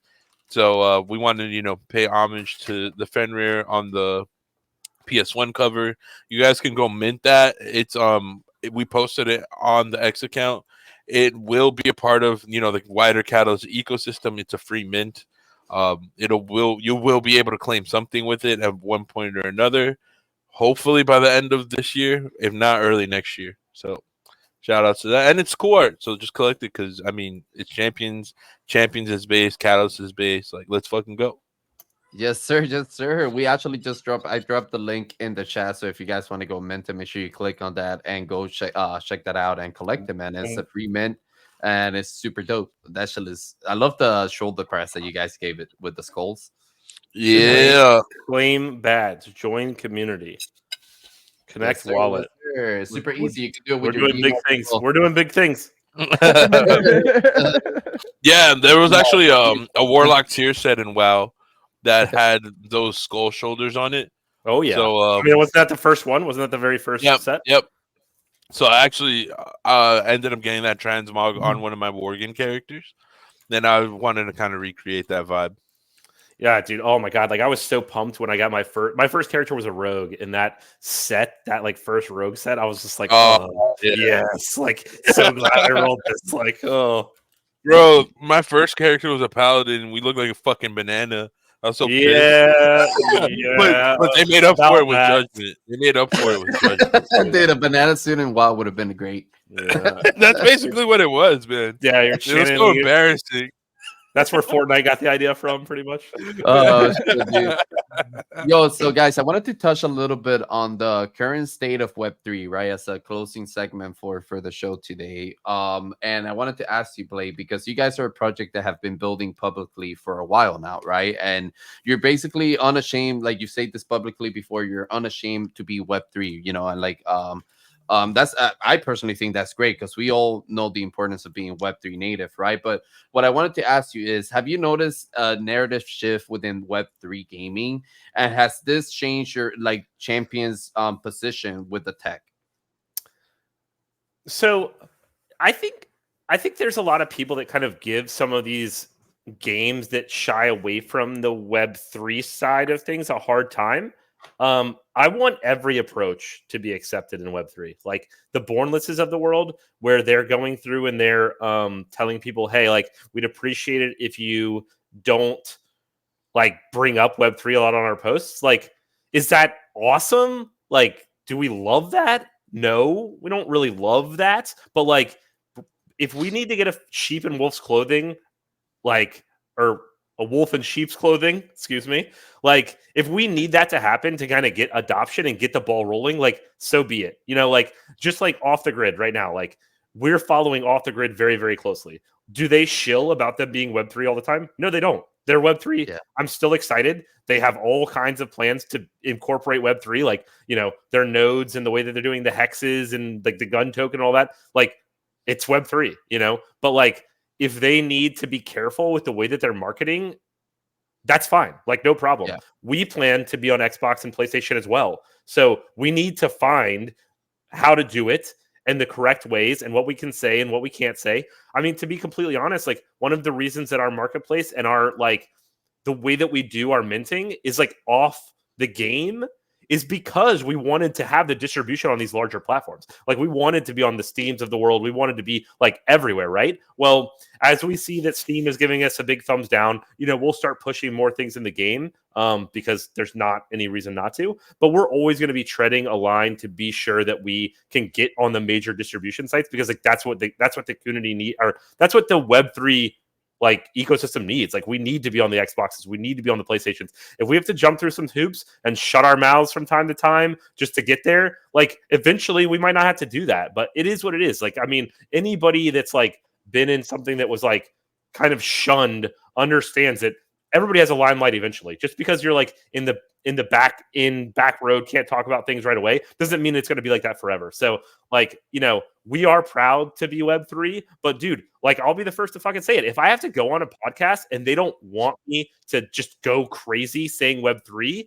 but it has a chance to actually bring gamers to the space and create a wider adoption for this, like, then we need to do it. Somebody's got to fucking do it, right? Like, because we got to bring down all these walls and stuff. Like, if you want to only be in the Latin American markets and you want to only be in SEA and you want to only appeal to like the hardcore, like, play to earn type of people, then you can do that. But like, I want my kid to play Champions on his PlayStation with his buddies in the neighborhood. That's what I want to happen.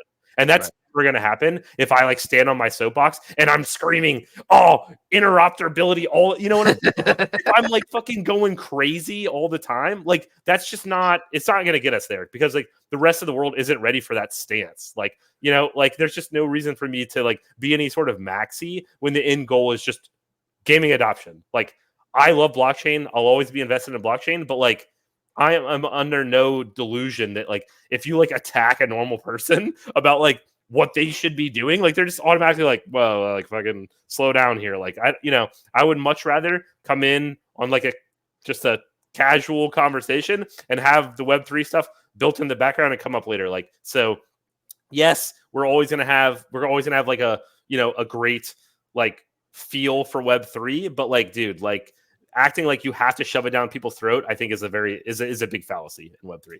Like, I don't think that you need to do that. Dude, you're absolutely fucking cooking right now, dude. I'm not even kidding, bro. You answer all of my follow-up questions on this topic with that. That's fucking awesome, man. And I agree with basically, dude. Yeah, dude. I basically agree with all your points, man. That's fuck, dude. Holy shit, what a cook.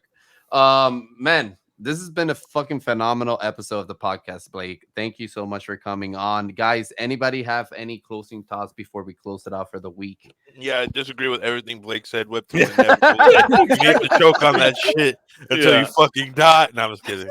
We're gonna stand on I mean, the pedestal.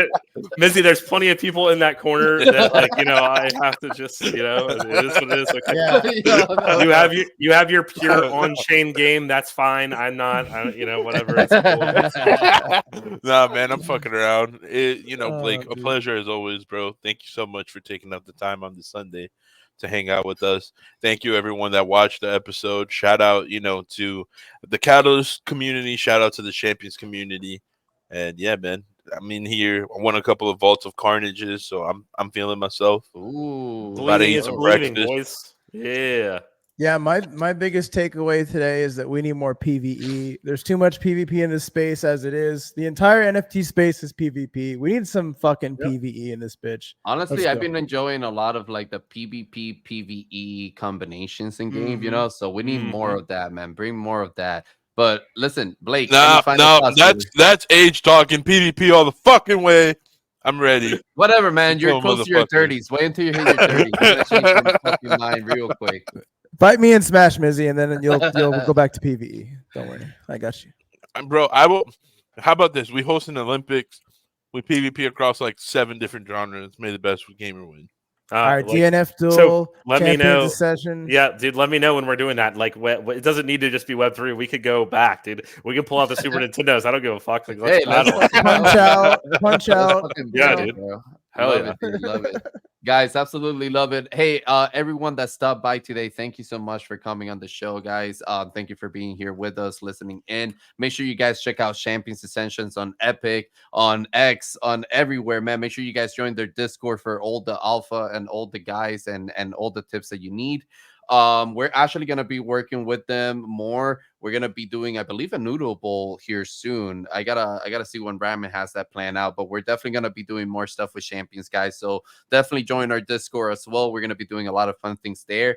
And aside from that, we'll be back next week at the same damn time as always, guys, across Twitter, YouTube, Twitch. Make sure you guys follow us and check us out everywhere. And we'll see you guys next week. Peace. Peace.